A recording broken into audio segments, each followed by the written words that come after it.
Mama.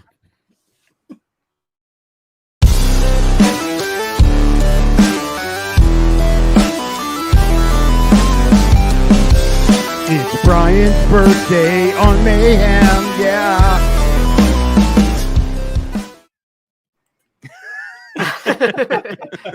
Joe got used to jumping into the studio and singing.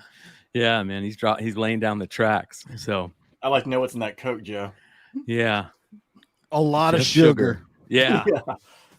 What up, everybody? It is Saturday night, Modern Comic Mayhem. We're coming in a little late. It's been a crazy day. I want to say thank you to everybody that sent me the birthday wishes. That was just awesome, and appreciate all you guys. We're gonna have a lot of fun tonight. We got some giveaways. We've got a lot of people that are just gonna jump in and out throughout the show. I've got it's just gonna be a fun show. Nate hasn't been around. He's been busy working, so we get to hear a lot of Nate's stuff that he's had going on lately. We definitely want to hear about the Mighty Mel V Mets game.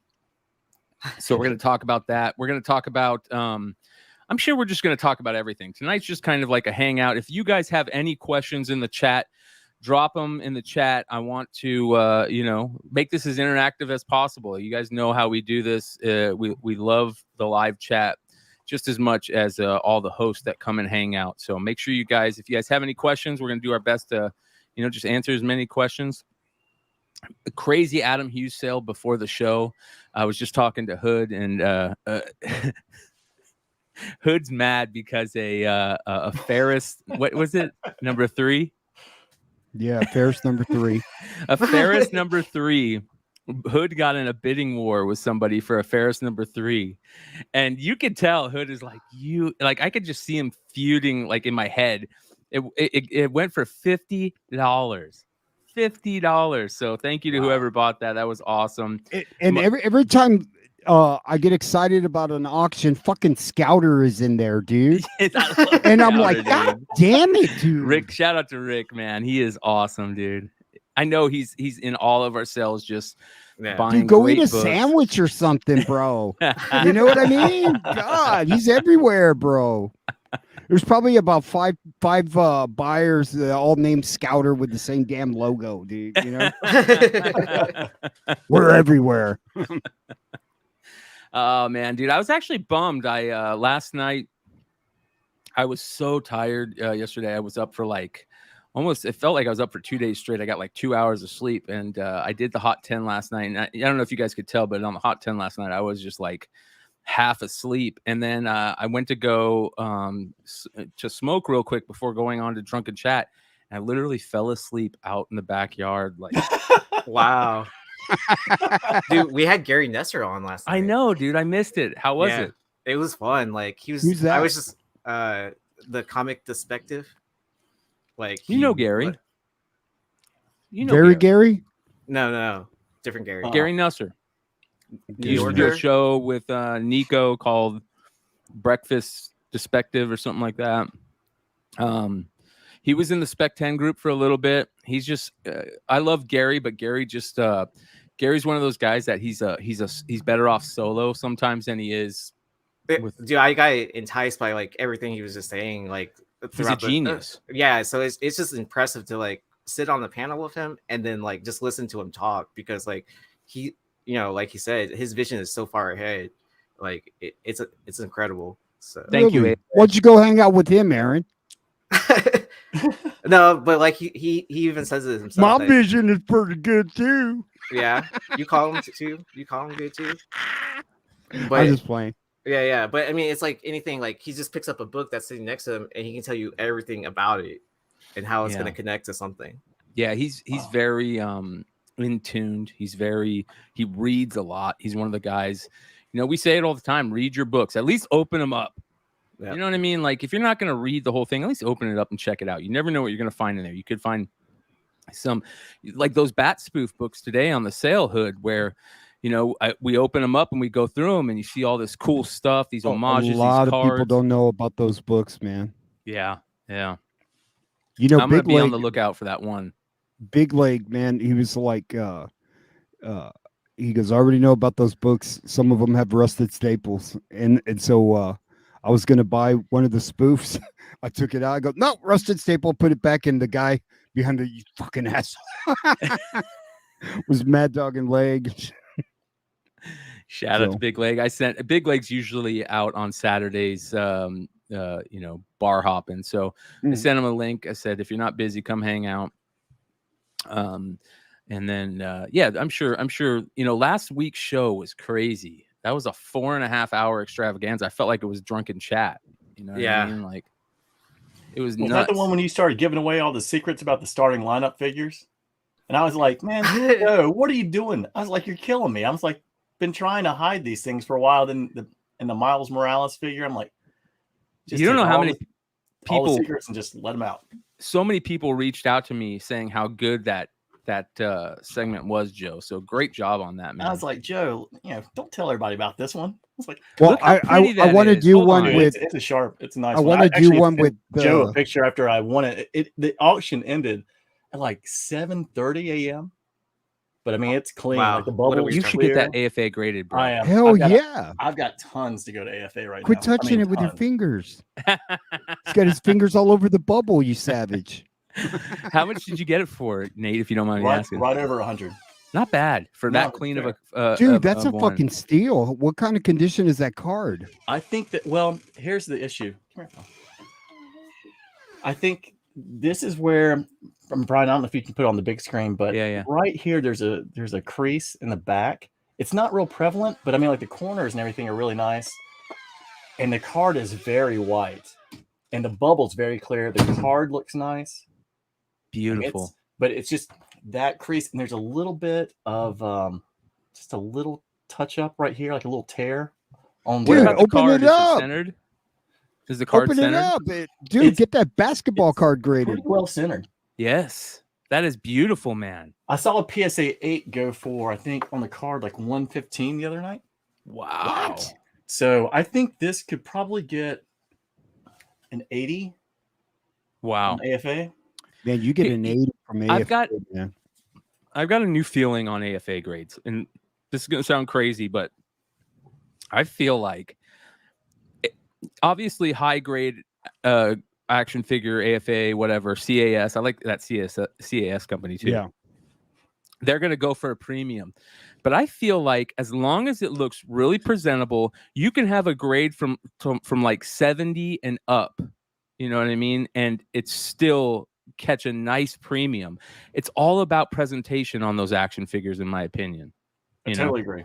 Totally agree. And I will say that the AFA on the loose figures, I don't know if you guys noticed this, but the way they're doing them now, before they had the weapons to the side, just kind of locked in, but now they're actually, if they're showing it, they put them in the plastic now. Yes. Like I actually just got this and like the Yoda back. Oh, that's beautiful. And they look great in the way they're doing on the cases now. Dude, I'm going to be honest.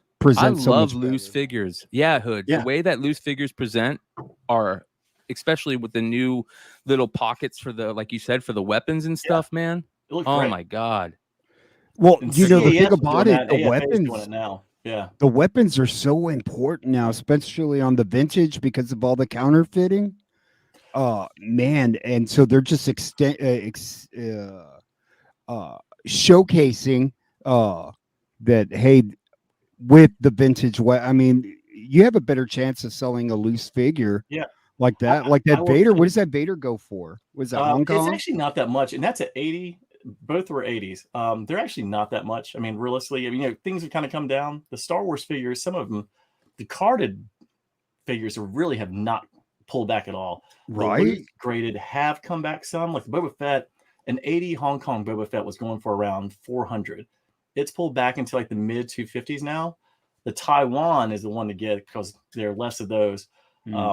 But I will say the one thing about the Boba Fett on the AFA is keep an eye out on if you're going to buy one, make sure AFA is bad about this. There are 5 different colors of the gun that he comes with, and you can put the Taiwan gun with the Hong Kong Boba Fett, and they don't distinguish it. And that, again, kind of being colorblind, I can't really distinguish the dark blues and the black, but you'll have the wrong gun with Boba Fett quite a bit. Yeah. Yeah. By the way, you guys, we have a ton of stuff to give away tonight. We are going to go on the fly. Some of them we're going to give away through the live chat. Some of them we're going to give away, we got to figure out some cool ways to give some of these away, but we have some really big giveaways tonight. We have the 8 Billion Genies Hive variant. Anthony is out celebrating his brother's birthday, so he's going to try and stop in tonight, where we'll try and wait for him to see if he can jump in to give it away. James and Jonathan, they from Hive, they sent us a gorgeous Niobe print out of 30 that is just beautiful. We're going to give that away. They're going to James and Jonathan are going to try and hop on tonight. We have a couple great slabs to give away. We have that Star Wars Adventures Darth Vader Jian Zhang foil variant. We're going to give away 9.8. Can I claim that now? Yeah. A lot of people want that one. I bet. We have a Jenny Frizen 9.8 variant. Also, we're going to give away from the Something is Killing the Children run. I mean, Wanted Comics. We got some great Wanted Comics stuff we're going to give away. Shout out to Drew, who sent some beautiful David Mack variants and Sozo Micah variants. Just some really good stuff. Is that Niobe? Is that Jay Lee on the art? I don't know, man. Did you see how beautiful this is? I mean, look at this. I read the first, I think, 2 issues, but it was a long time ago. And I thought that's who did it because the art was really, really pretty. Yeah, it's gorgeous, man. And it almost kind of reminds me of like, and I don't know why, maybe it's just the old school scroll, super scroll with the, the different types of hands that are in there. Oh, wow. So, and this thing's beautiful. It's massive. So, it's crazy. And speaking of Jonathan from Hive Comics, what up, brother? There he is. What's going on, guys? Hive. What We're up? partying. What are you up to? You got the tequila all ready to go. You guys hear me okay? Yeah. All right, cool. Yeah, we're doing great. Yeah, I got some tequila ready here. I've I got rearranging the office over here, my office. Nice. It's a fucking nightmare. Oh, same with me, dude. I'm the same way, man. And it's funny you're saying that because I'm doing the same thing right now. Hey, Brian, you need to play the entrance of the Mets reliever. Oh, yes. We're going to play that right now. Red Hood. Hey, man, Bama tried to copy that tonight at their football game. Yeah. I found a book I need you to clean up. Check it out. I totally forgot I bought this. Brian was there when I bought this guy. Yes. The light's horrible. Blue Bolt. Oh, that's a great cover. Yeah. Dude, it's magical. What year is that? Shit, I don't even know. This is number 50s. Great shape. Number 108. Yeah, 50s. And it just has a bunch of color touch, though. Yeah, it's a black cover. And you can see it on the inside of the book. Oh, I don't know. Open it up. Yeah, so if you open it up and you the internal cover. Yeah. Yeah, Brian's got it. Look you at hold it it up through to light. the light. Yeah. And if the color is seeped through, then you can.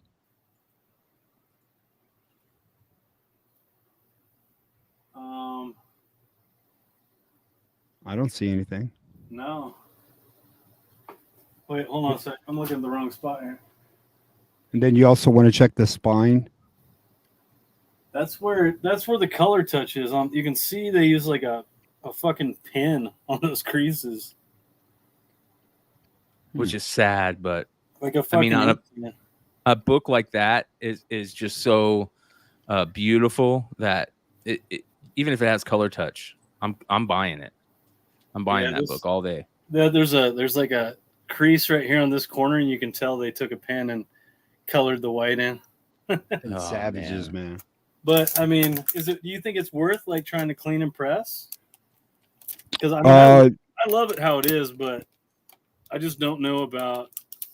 I don't. Have you tell me what you want to do. You want me to clean and press, and we send it off. I would do it. You would do that? I think. Yeah, I did it for Jonathan. I did James? that Punisher. We got a great bump on his ASM 129. Yeah, that's sitting right here. You know what? Do you know I bought that book at an 8.0 and we sent it. It got pressed and got cleaned, and then it came back a 7.0? Yeah. Yeah, whoever pressed it for you used too much heat and took the ink straight off of the Amazing Spider-Man logo. And I was like, God, I knew immediately, dude. They peeled the paint right off of that.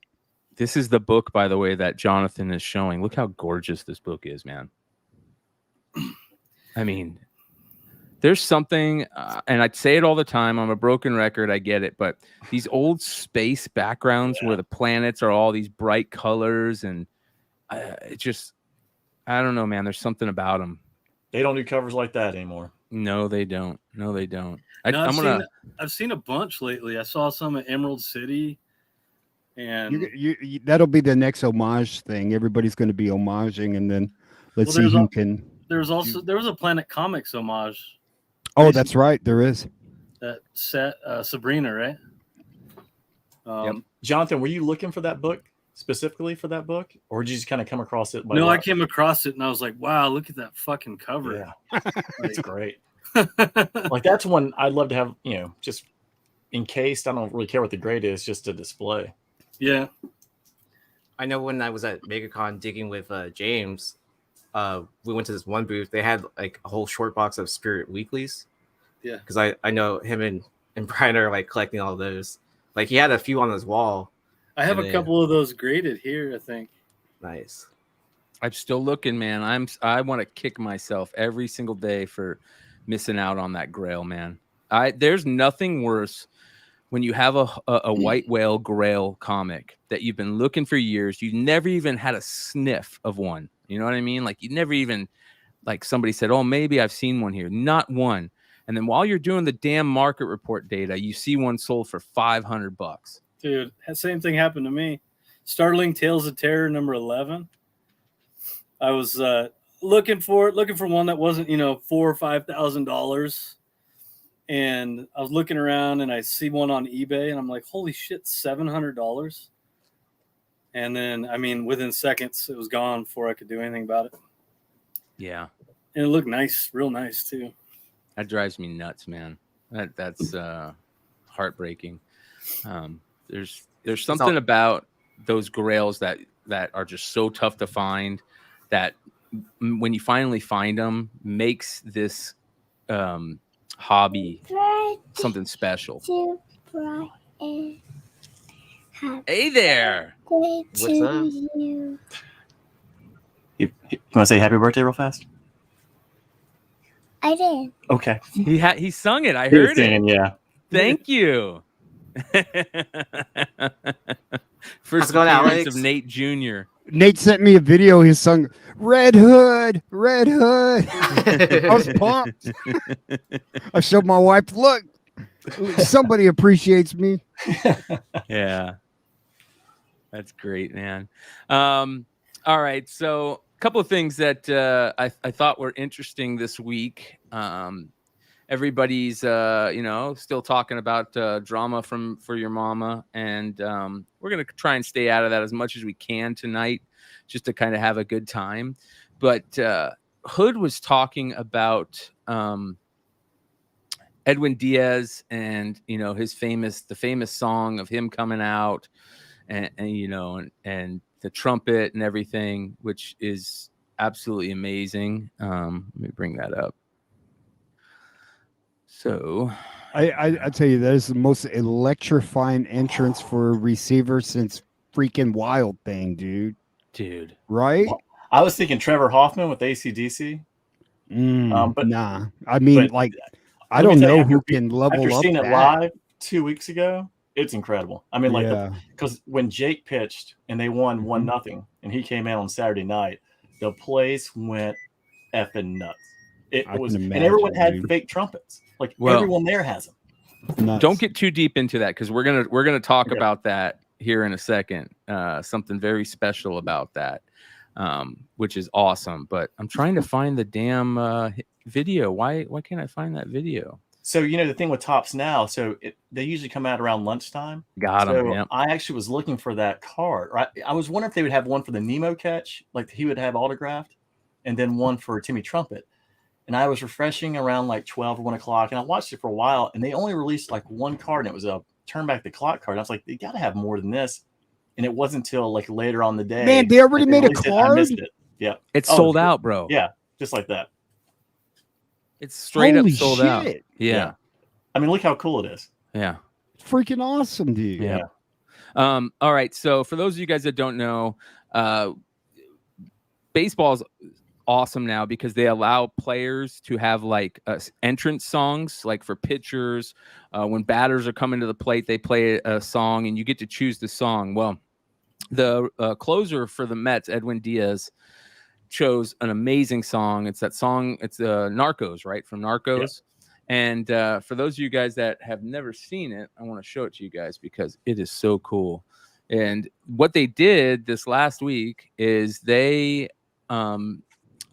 basically brought in the trumpet player to do it live. And this is so cool. It's like next level type stuff. Here we go.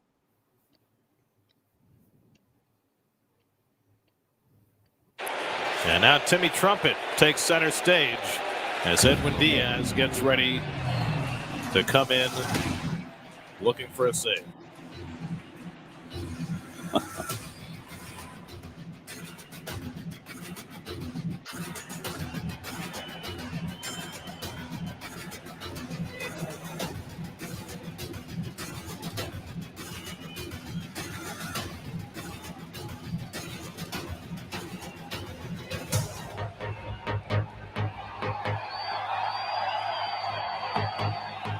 I got goosebumps.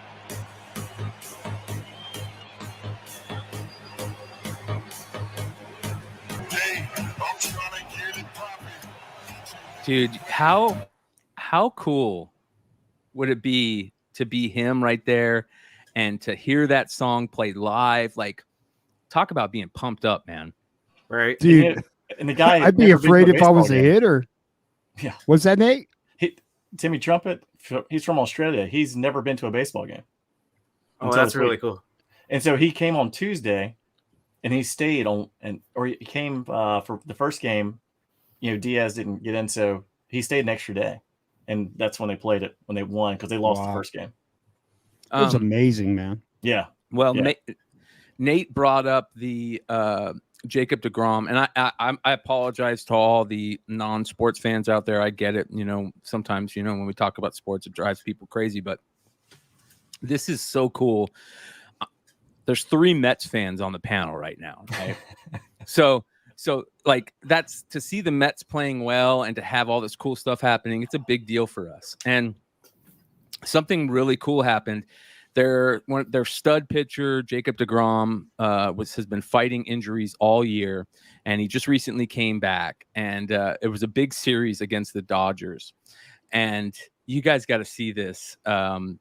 Basically, to save the game, deGrom's pitching, and he gives up a shot. And this is just so cool. Here we go. I still can't believe he caught it, man. I know. Didn't even look. Turner drives one to center, chasing Nimmo back to the warning track right at the fence. He made the catch! Oh, wow! Look at deGrom. The catch of the year for Brandon Nimmo! He took a home run away from Justin Turner! Wow. I don't think I've ever seen deGrom smile on the No field. shit, right? Nimmo keeps the Mets in front in this game by bringing one back. He was pumped, dude. Look at that, dude. That's incredible. What a play. You know, if you're going to take off up against the wall, that's the spot you want right there, dude. And he never even looks back. Nope. Never looks back. That's incredible. I mean, just, you know, Neiman, you know, people, you know, they brought Marte in to play center field because they were saying they don't have a center fielder. And Nemo's been doing well. He's been great. I mean, great. By the way, he's got the strongest arm, so putting him in right field, no one's running third. By the way, it was destiny for Nate to pick the mystery pack that he did because it has a Brandon Nimmo Topps Chrome Auto rookie in it. There you go. Yeah. Sick. So,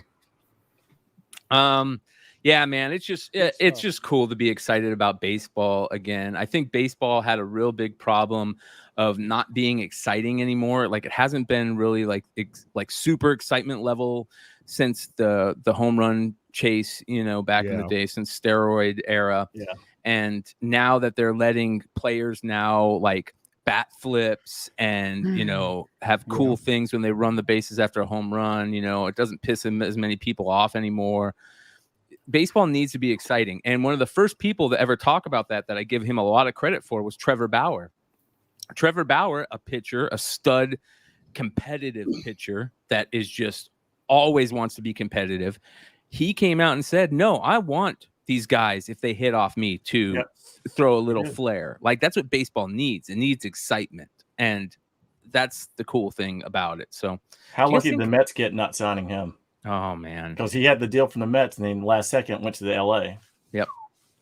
Well, here's the thing, though. I feel bad for, and we won't get into it, but I feel bad for Trevor Bauer because he came out and all the information came out, and, you know, he really got just it's destroyed. Weird about, like, you know, how the court outside baseball, how everything kind of went through, but then baseball gave him an incredibly harsh penalty where basically it feels like he's been blackballed.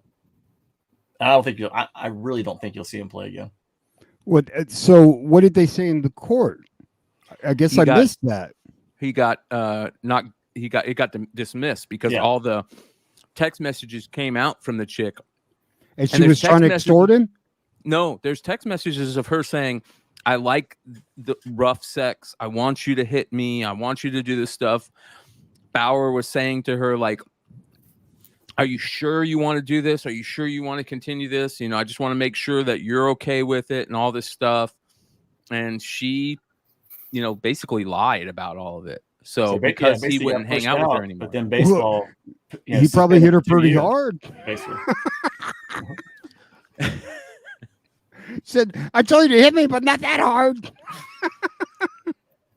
Fucking weirdos, dude. Well, that happened a while ago too, didn't it? Yeah. Like all the court decision stuff. Yeah. Yeah. I don't know how you blackball a guy that was just basically found innocent. Because baseball has you got 30 standards. owners and it's a boys club. You can pretty much do whatever you want. Yeah, I guess you're right. Yeah. I mean, ask Alex Rodriguez or one of these guys with the steroids. Oh man, but they let Alex Rodriguez back into baseball. He's announcing now, and you know, I mean, it's ridiculous. They pick who they want to be. You know, they got this guy, and he was a fucking cheater, and he's like announcing games. But they do that with every sport. I mean, like Urban Meyer is doing college football. Like all these guys are just, you know, whatever. ESPN, like they're the worst because they put all this stuff out about how bad these people are, and then they're the ones like, you know, the whole thing with like Ray Lewis about the murder, and then yet who's doing game day? Yeah, Ray Lewis. Hey, Ray Lewis didn't kill anybody, bro. No. Allegedly. It's also, I guess, about the name recognition too, right? How they can rebrand it, and like, you know, people like to see that story of like, oh, they did this blah blah blah so bad, and then like they like that come up story too. Mm-hmm. Yeah, so definitely. It goes both ways, right? Sure. Yes. Yeah.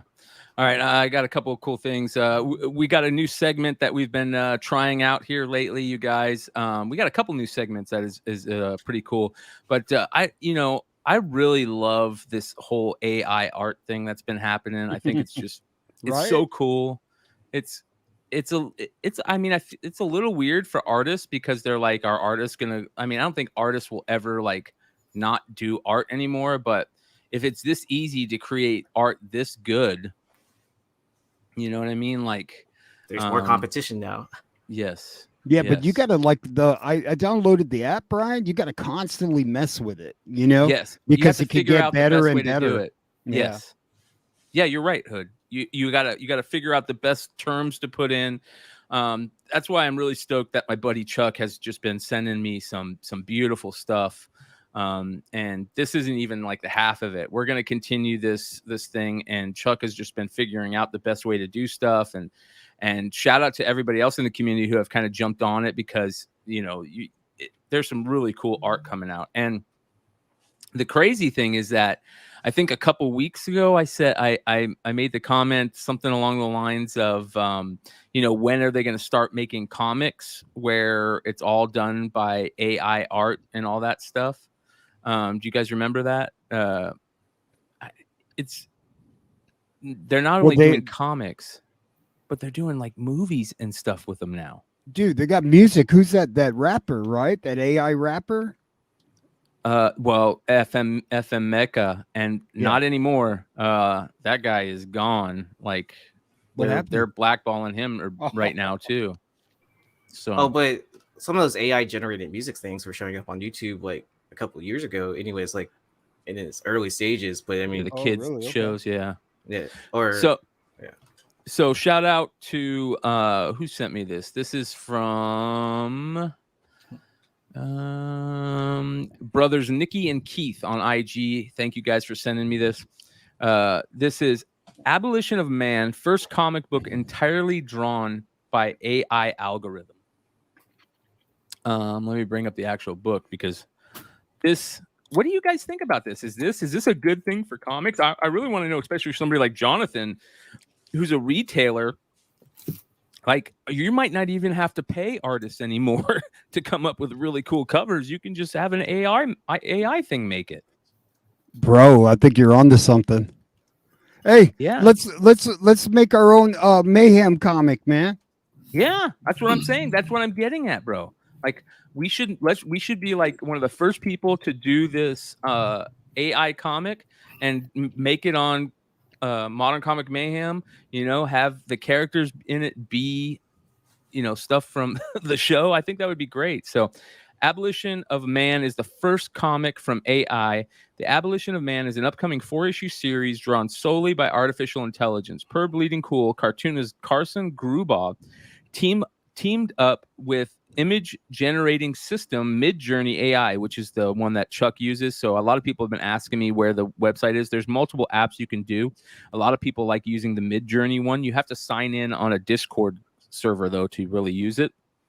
But anyways, Midjourney AI to create the series. Instead of drawing the art, Grubaugh fed prompts into the generator to craft the images.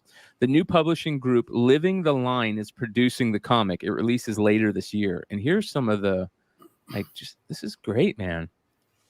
I mean, the art's not terrible, but it's so groundbreaking. Yeah, it's pretty cool. Right? Yep. So now you can leverage artists. Okay, you want 1,000? Okay, well, I guess I'll just do the AI thing. Go sleep with your mom. Well, I mean, you also have to find out like when you generate that art, like, can you publish something like mass produce? Oh, you can. You own it. Yeah, you own it. Yes. Oh, wow, that's nice. Yeah. So he says, for the first issue of Abolition of Man, Grubaugh fed lines from Lewis' series of lectures and the book on Midjourney AI. Then artificial intelligence crafted images from those lines. Grubaugh then aligned the images with the prompts to recreate Lewis's work in comic book form. And I guess it's from, let me see, who's this Lewis guy? Am I missing that? Now, can you import images on that thing, Brian? Like your own images? I don't know. I've never tried that. Joe, are you thinking if you import an image and then see what the AI does to that image? Right. Yeah. Like if you had a Mets logo and you and then it turns to mess like usual. No, but they do some wonky things with the colors and everything. Yeah, that would be cool. It says here, what is the comic about? C.S. Lewis. Okay, that makes a lot of sense. That's really cool. C.S. Lewis' original work is a defense of objective value and natural law. It also warns about the consequences of doing away with either concept. Essentially, it defends the idea of man having power over nature, and that's pretty crazy to use that as the thing for the AI. Right? Talk about irony. Right. So this new comic book is essentially the same concept, just rewired to work in today's AI-obsessed world. October 26th is when it's going to show up in shops. So that's the other thing. That's better than some art I've seen. Yeah, John Romita Jr., Spider-Man. Yes. I take that all day long versus Peach what Momoko. that guy's drawing. It's trash. Man, Romita Jr. is getting worse. A lot of new cover artists. Yep. Awful. Yeah. So it's pretty interesting, but all right, let's go through today's segment and go through some of this AI art that I've seen recently. Again, shout out to Chuck, who just has been feeding me some good stuff. I'm only going to show you a couple of them because there's just so many, but I asked him to do some stuff based on whenever I ask for art for the channel, I want skulls and astronauts and cannabis and all that stuff. And he started feeding it into the thing. And here's some of the art that came out. Fuck yeah. Right? Fuck yeah. All right, hold on here. Wrong one. Look at that. Oh, that's a trip. Ooh, that's sick. Dude, that on a cover? Fuck. Oh, on a metal that's what cover, I'm talking right? about, bro. Dude, yeah. Smoky metal. It looks like a great Megadeth cover. It does. There's a Tool cover. Yeah, there's a Tool cover. Like, look at that. Wow, that's yeah, awesome. man. So those are beautiful. And he's just been sending me a lot of really good stuff. What up, Richie? Hey, guys. He's been What's making up? these. $1. What's that? He's been making these with AI. Yes. Yeah. Fuck. Yeah. Chuck's been making these with AI. Here's Well, a couple. Chuck's gonna be our new cover artist. Yes, he is. Yep. Fuck Yep. yeah. Yep. For sure. Here's some other ones. This is this feels like AI, but I'm not 100% sure if it is or not. But either way, even if it isn't, it's gorgeous. This is Kid Squiddy on Instagram. Look at this Darth Maul. Wow. Oh, that's pretty sick. Yeah. Right? One of the best ones that I've seen so far, there is an Instagram page that I started following called Made with AI. And they did this one where it's basically the things that they fed into it was intergalactic crusaders. And man, this is good. Look at this. Dude, that's like a badass Mandalorian Azrael crossover. It almost Dude, looks the like colors on that are fire, dude. It almost looks looks like like he's got space in his mask. that's exactly it, man. Yeah. It reminds me of like a Templar Mandalorian, The Infinity Templar. radiant black. Maybe like a Once in Future. Dude, Brian, I just found a good artist who does stuff like this. His last name's Benzel, Benzal. David Find it. Benzel. You should check him out. Ceal art. David Benzel. Oh yeah. Okay. He's got a tank girl that's like, holy shit. not very- Benzeal. No, just AL. Okay, Brian, it's your birthday. bro. Pick, middle, top, bottom. Hold on here. I like this. He's good, right? Where is it? I go, pick your pack. Middle, second from the top. All right, here we go. So here's the David Benzel stuff. Look at this. Oh my God. Oh, I that's just- crazy. I just talked to him yesterday too. Wow. Oh my God, that's creepy. It's scary, bro. I don't know if I need to see that late night. Look at that. Urgh. Oh, that's pretty sick. What was that Oh. Netflix? Was that Netflix an AI Oh, thing? He's got a bunch of, he works for Disney and all sorts of some video game, I think PlayStation and shit like that. I don't know. He's amazing, man. Look at that. Yeah. Bro. Mama? Mama. Mama.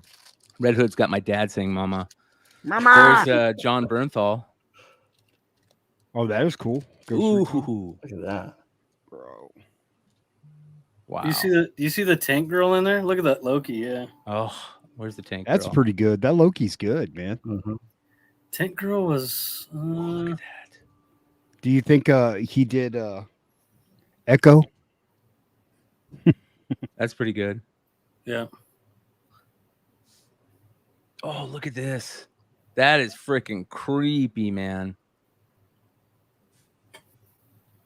Wow. This is awesome too. Look at that. Yeah, he is absolutely amazing, man. Yeah, he's nailed it. Yeah. Yeah, it's great find.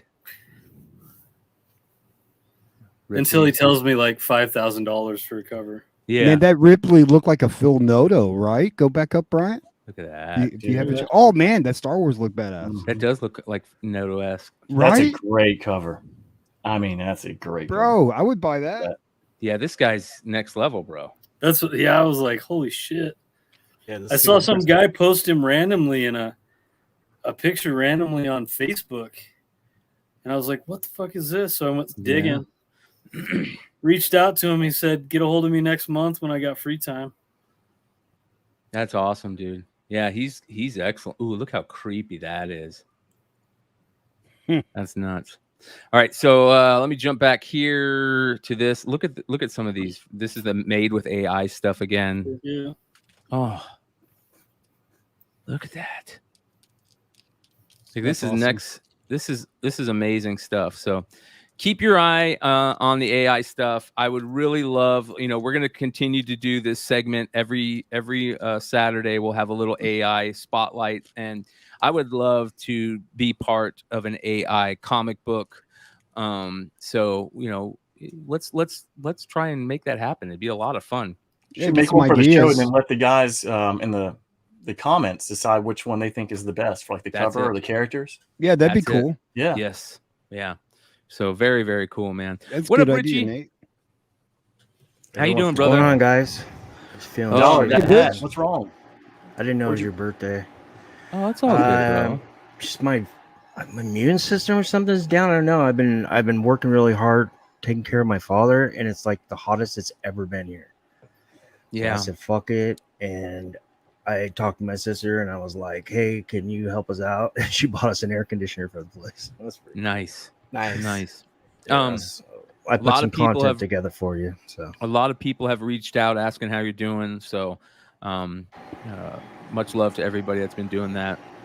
Yeah, I appreciate that. Everybody who had giveaways, they all went out today. So you should have them by early next week. Not bad. Not bad. What you got going on content-wise? What you got here? Look at this.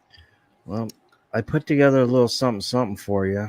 It's nothing big. Our I should say, listeners, subscribers, buddies, friends, family, they'll know all about these books. But, we have a lot of new subscribers now. We've hit 1,000.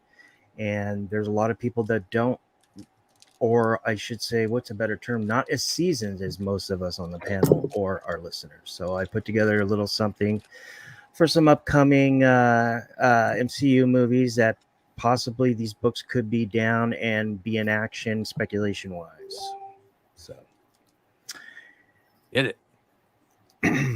So recent interview with Charles Murphy dropped about an hour, maybe 2 hours ago, that the Thunderbolts spinoff is, according to Justin Kroll, who worked for Deadline, is going to be basically a spinoff from Yelena Belova's Black Widow. So that's pretty damn cool, because about 6 months ago, 6 to 8 months ago, we were all brawling about what was the first Yelena in the Thunderbolts, Dark Avengers 128, and then 7 or 8 issues later, it was revealed it was Natasha and blah, blah, blah. CGC notes it this way. I don't want to get into all that. I'm just going to go ahead and talk about the books that could have a little bit of action if forth with this Yelena and Thunderbolts situation. As you guys know, this is the first Yelena Belova, but unfortunately you cannot see her face. Thanks, Chad. I appreciate that. I'm not looking at the comments, but thanks, Brian, for pulling that up. You can't see her face. Her face is pretty much completely obscured throughout the story. Other than that, it's a pretty full appearance. CGC notes this as a cameo due to that, but make your own decisions. There's a little inside panel. I mean, she just has a freaking, it's like, it's creepy. her, but it's like she has her COVID mask on. Yeah, it's creepy. Yeah, definitely.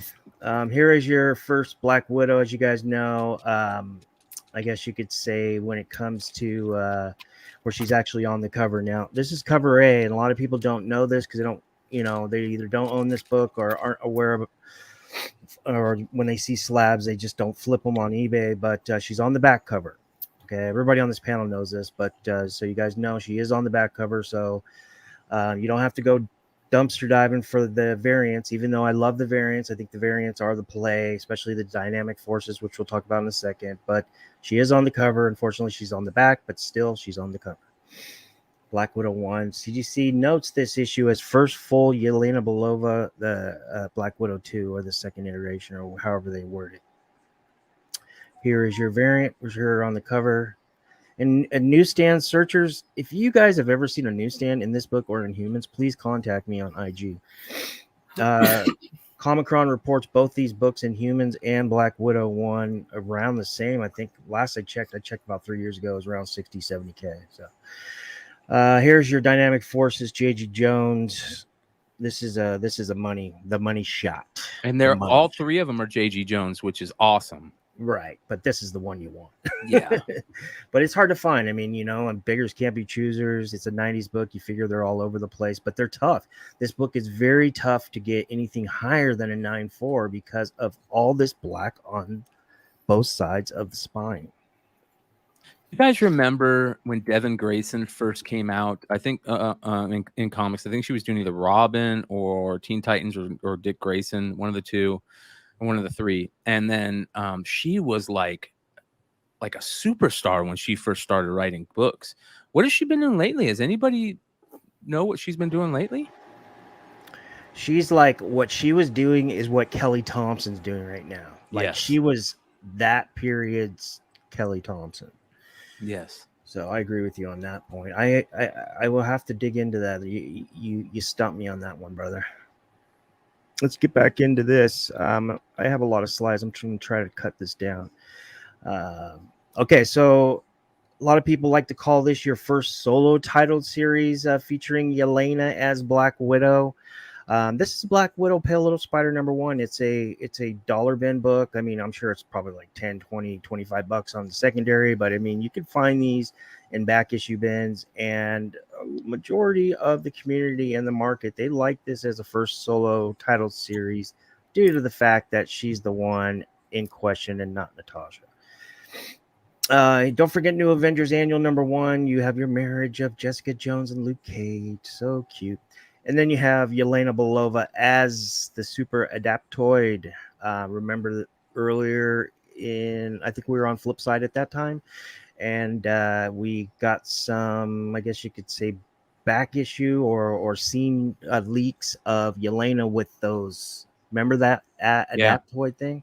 Mm-hmm. So this is a dollar bin. That's a 50-cent book. Just keep it in mind. Here you go. This is the controversial book. Shout out to CBSI and Jason. Love him. Love his work. Topher as well. Of course, we don't see eye to eye on a lot of things, and that's what makes us so healthy. But respect to them. But this is Thunderbolts 128. CGC notes this as your first new Thunderbolts roster, in which Yelena Belova is a part of that. Now, 7 to 8 issues later, I don't remember the issue. Is it 35, 36? Brian, you might know.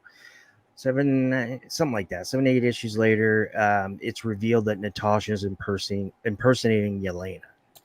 Which is cheesy to me. Dollar, is this Matina on the cover? Yes. Yeah. I love this run where his art. Dude, Great. the Deadpool covers are probably 2 of the top 5 best Deadpool covers you'll ever see. Oh, yeah. Cool. 100% Way overlooked agree. too. Yeah. Oh, totally. And I think you're right, Brian. It is cheesy. It's almost like they weren't selling that many issues, and maybe the supervisor or the editor notched the creator and said, hey, we need to go a different way. And they go, hey, supplies. It's like, what? Yeah. It's just lazy writing to me. But anyways, that's what CGC notes it if you're into label hogging.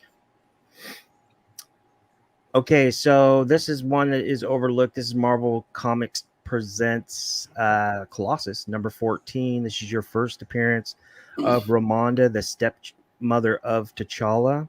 I believe she's actually casted. Now, originally introduced as Black Panther's mother, but retconned in 1998, issue 1, in which we're going to talk about that series in a second. But this one is overlooked. This is the stepmother of T'Challa, Ramonda, and she's supposed to have some kind of clout coming up in this second iteration of Black Panther and Wakanda Forever. What's her name again? Ramonda. Yeah. Angela Bassett is playing her. Obviously. I believe I believe she's still. So remember, I don't know if you remember, but Aaron definitely probably remembers. We were on Flipside and we did that. Remember our first dig in with Dollar? Oh yeah. And we had Angela Bassett on there, and she was like, what was that? She was like at the BET Awards, right? And right. she was, yeah. Do you remember that? Yeah, because what was it? The article was like they asked if Michael B. Jordan was going to be back in the Black Panther film, and then her response was just like basically like, honey, just tell them, or something like that. Yeah, the husband was with her, and he's like, come on, honey, just let it go, or let them know. And she goes, okay. everybody's coming back, including Michael B. So that was interesting. But that was what, 2020, right? 2020. Yeah, I mean, it was like way before like pandemic and shit like that. So this is Kazar number 17. This is your first. A lot of people don't know this, and this is another 50-cent $quarter book. First appearance of Everett Ross. He's already, he's a normie in the MCU. We don't see those books do a lot, but you never know. The guy ends up, I don't know, finding a Power Stone or something like that. Next thing you know, his book goes crazy. He goes a different direction in the different media in the sense. But yeah, this is, if you did want his first appearance, here you go. This is his first appearance. Of course, you guys know this book, Black Panther 2. This is Shuri's first appearance. I was going to put some notes here, but I didn't. I forgot. This is actually the appearance of Shuri, guys. I know a lot of you guys were kind of led down a path that Black Panther number 3, especially from an investor speculator point of view, you don't have time to read. They were led down the path that issue 3 was a second appearance. No, issue 4 is the second appearance, just to let you know, and it's a full appearance. Tough book too. It's all white. It needs to be clean, and these modern all white books with the black little faint lines are tough. You got to be real precise and a light hand. Okay, you guys know this one. This is Black Panther 1. This is your first cut. This is where we're going to get a little technical here. First cover of Shuri as the Black Panther, as you guys know, not in story or in the guts. But this book was released in 2009. It's a series of 12 issues. Unfortunately, she made an earlier appearance in an alternate reality, or I guess you can say a different timeline to put in layman's terms. And that is in Black Panther Annual number 1 from 2008, 6 to 9 months before this. But anyways, if you're still on this one, here is a variant of hers, Black Panther's number 1 from 2009. And wait, can you go back to that one real quick? Yeah, no problem. And So I this believe is that's what's his name, Ken Lashley. Ken Lashley. And Ken Lashley is one of the most underrated artists in the game. Go check out his IG. It is phenomenal. Ken Lashley, amazing artist. Yeah, I like Ken Lashley. I follow him too. That's a good tip. Here's the second print variant. I'm not sure if this was a ratio or not, or a qualifier. I like it. Newsstand edition. I've owned 3 of these, and I owned one. I swear to God, if it didn't get a 9.9 pre-press, the whole 9.9 thing is a conspiracy. But unfortunately, I AOK'd it to somebody, a friend of mine. So, and of course, the J. Scott Campbell variant edition. How many did they make of these, Brian? 3,000? No, not even anywhere close. 500? This was a con variant. Let me look it up real quick. Yeah, this is heavily sought after. I just can't find somebody that knows exactly. It's one of the rarest variants out there. They did these for cons, for all kinds of different con variants. They did a Finch Phoenix one that I remember. They did another one too, but I just can't remember which one that is right now. But yeah, these are super, super rare. They're from NYCC, I think. Okay. Thank you for that. And I'll keep looking while you're doing this to try and find the print run. But Recalled Comics is your friend when it comes to books like this. Love Recalled Comics. And to be honest, if I ever found this book, I would be trying to get remarks, sketches on this thing all day. Here we go. Okay. The partial sketch cover, according to a Marvel source, was printed in an extremely low quantity and distributed for free exclusively to fans. This was apparently given out on the last day of NYCC in 2009 in the very last panel of the day, which was Marvel's Your Universe panel. The panel was informal, taking questions from fans, and the panel overran with a significant number of attendees leaving before the end. With the enticement of a free incentive copy of Black Panther 1 not enough to keep them in the room. In hindsight, some will certainly regret that decision. Marvel will have likely printed enough for all the predicted panel attendees, and more, but very few have come to the market, making it extremely hard to get a hold of. CGC have only recorded 16 gradings, 9 in the highest grade of 9.8 as of January 2017. I'm sure there's a couple now, but yeah, crazy prices on this. Super rare. Have you owned this book? Anybody? No. I do own the Finch Phoenix one, though, but not this one. I was gonna assume Joe, out of all of us, would probably have this. If that's any what of I us. Nope. Okay, so this is the book I was speaking of earlier. In my opinion, this is your first appearance of Shuri as Black Panther. Chronologically, it's not because it's in the future, but historical, that's what we go by. We want release dates. We want what came out first, not what the artists or creators decide. You know what I mean? Their timeline. We want whatever we can get our hands on first in continuity, or I guess you should say, for a better word, in the damn book, in the story, no preview. So this is my opinion. She's in the front of and she's in the back of the book. She's revealed. There's dialogue, multiple panels. That's a full appearance to me. Unfortunately, it's not in the 616, and I know how a lot of us feel about that, but that's just my opinion. There is newsstand copies available. Keep your eye out. This is the more popular one. This is for first appearance of Shuri as Black Panther. First full appearance of Shuri as Black Panther in the 616. And that is confirmed on that one. And a lot of people forget she's sitting on the cover right there. Yes, she is right there behind. A lot of people will look at Storm and they think that's her for a second, but it's not. That would be some weird shit going on. Yeah. Right there, right? But yeah, she's in the back. It's kind of cool. I love this. I love this book. Here's a book, another book I love. I can't remember who turned me on to this book, but whatever. But anyways, First Battle of Shuri and Namor. I love this cover. There are newsstand copies available. This is a dope ass book. If you can find a newsstand copy, shout out to Mighty Mel V. I believe I either gave it to him or he bought it on one of my auctions. But this is a really cool one, and it's cheap right now too. Claws of the Panther #1. This is your first solo story featuring Shuri as Black Panther and Claw. Okay, so yes, I understand. I'm not going to leave this out, guys. I heard about it from my subscribers on my channel. This is your first solo story featuring Shuri's Black Panther, but it's not her first solo titled, and that's important as well. That's your first solo titled series featuring Shuri. Okay, so if you have your first solo titled and then you have her as Black Panther, her first solo story, 2 separate deals. The market loves this shit and is eating it up. So bear with me here. I'm almost done. First solo title series under her own name. Let me show you here. Here is the sought after second printing. That is a super tough book. I know few of us on this panel probably have. I know Joe has it for sure. Aaron might have it. Brian's probably had it and sold it 3 times. I can't remember if I have this or not. I don't think I do, but yeah. Real quick, Bob Roper is asking some questions in the chat. After Richie is done, Bob, I'll show you some examples of JSC's signature.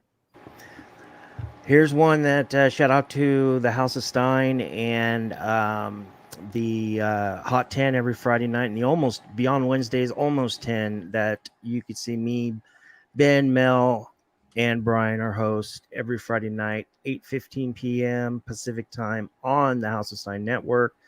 Fortunately, I wasn't there yesterday, but I'll be back this Friday. But shout out to Ben for pointing this out. We knew about this book, but we just kind of swept it under the rug. And then all of a sudden he spotlighted it because there were some recent big sales on this book, apparently. And I loved it. I can't believe I missed it. Dude, that's a hard book to fucking find, dude. I can't find it. And it's cool as shit. The color, the color. The colors. Yeah. That's the Scotty Young. Ravens. That's a completely different kind of cover than usually the Scotty Youngs. Like that one, just I don't know what it is, but I think it feels like it's the colors. Totally agree, guys. I love how the orange and the yellow kind of come together. Sorry, It's probably also. I was gonna say it's also because you probably don't see the giant eyes and stuff like that. It's probably what makes it. Yeah, so you're not focusing on that. This is the Travis Charest. Is Charest, right? variant. I believe this is a 1 in 25 or 1 in 50. I think it's a 1 in 25, but correct me if I'm wrong. I'm sure the comments will after the show. Here's your second issue. I know we don't really care about second issues, but remember, print runs go down and cover art is amazing. A lot of cool things happen when in the guts, and there's some cool variants for issue 2, like this really cool movie variant. I believe this is a 1 in 10. Here is Shuri number 6. This is your the same exact run. This is your first meeting of Miles and Shuri. Actually, even says it revealed on the cover. Last I checked, Comic-Con was reporting this was I want to say 12,000, but let's just keep it under 15K to be safe. Shuri number 7. This is your first. A lot of people don't know this. It's not. You can't really find it anywhere. But this is your. Bless you. This is your first team up of Miles, Shuri, and Kamala Khan, Miss Marvel. Low print run 2, under 12K ordered according to Comic-Con by retailers. Take it as you will. You guys know these books. I don't even need to really go over them, but I know the panel is aware, but are you guys aware that there's our listeners, our subscribers, there's a third printing with Riri on the cover, and the orders by retailers are cut significantly. Significantly. I love this cover. I love this book. Here is your first full appearance, Riri Williams in the prototype armor. As you guys know, Dominique Thorne is confirmed, will be showing up as Riri in Wakanda Forever, and her own series along with the rest of the MCU phase projects coming down. She's going to be huge. I'm happy for her. First cover appearance, Riri Williams as Ironheart in costume. And here's the sought after second printing. If you guys see that blue, grab it. Here's the Elizabeth Torque variant, and I just threw that up there. Just so I could hear Brian go, oh. I want this book so bad. This is up there with Grail status for me. I pressed that book probably about a month ago, right, Aaron? I showed it in the chat. I think so. And you go, where the hell did you get that Elizabeth Torque bag? And it sounds like Red Hood sent it to the wrong place because he didn't send it to Brian's house. Oh, there you go. Speaking of big eyes, Aaron, there you go. And that was a good point that Aaron brought up, because we don't focus on the big eyes, so you can't really tell if it's Scotty Young at first. This you can tell it's Scotty Young. I love this cover. I think it's so cool. Okay, now here's I don't want to fight with anybody. I don't care where your opinion lives. I'm sure it's as good, if not better, than whatever I'm thinking. But this is your first in-story appearance of Riri as Ironheart. She's wearing the red and gold. I believe it's the Mark Model 2 Ironheart armor. I'm not sure. But here, this was leaked last week, maybe 10 days ago. Hasbro's Pulse's Wakanda Forever merch features a figure of Ironheart Mark II armor. So I don't think that's the same armor. So there's the Ironheart armor, and then there's Mark Ironheart armor Model 2, and then there's the Mark II. But yeah, here you go. Oh, let me bring that back. Sorry. That's, if you guys can see that toy just leaked. And it's also, there's the package on the right. I should have got a better picture. I'm sorry. Here's your Chris Anka. Love it. Love it. This is a book that's being looked over. I mean, it's already spiked 3-4 times over the last 5 years for, these reasons, but 22 and the second print. But this is Champions 22. Amadeus Cho goes by Braun in this. Full reveal on cover. First appearance of the new Ironheart armor. Hopefully we'll see it in the series. Probably not going to see it in Black Panther 2. But he's the sought after. Very hard to find second print. Can you go back to that screenshot? No problem. So there's been a lot of rumors I've been seeing online about Sam Alexander, and this little thing in the corner, like an homage to ASM 50. Yeah. Oh, by the way, Sam, this is a great cover, man. 100%. Joe brings up a good point. Also, did he get his power strip from him, Joe? Or you know what? I don't know. I never read issue 22. I never had a chance to. I do know that it was Riri's new armor, so Right on. Are these the issues after the Snow Guard? Was that 20 and 21 in Champions? Yeah, I think this is the 2017 series, right? Gotcha. Okay. Second printing. This is the one that everybody wants for some odd reason. Well, we know reason. I mean, it's a great cover and it's a low print run, but it first happens here, so that's just my opinion on that.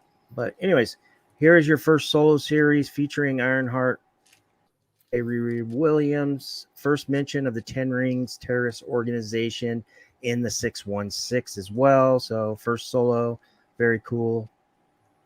This one is overlooked by many.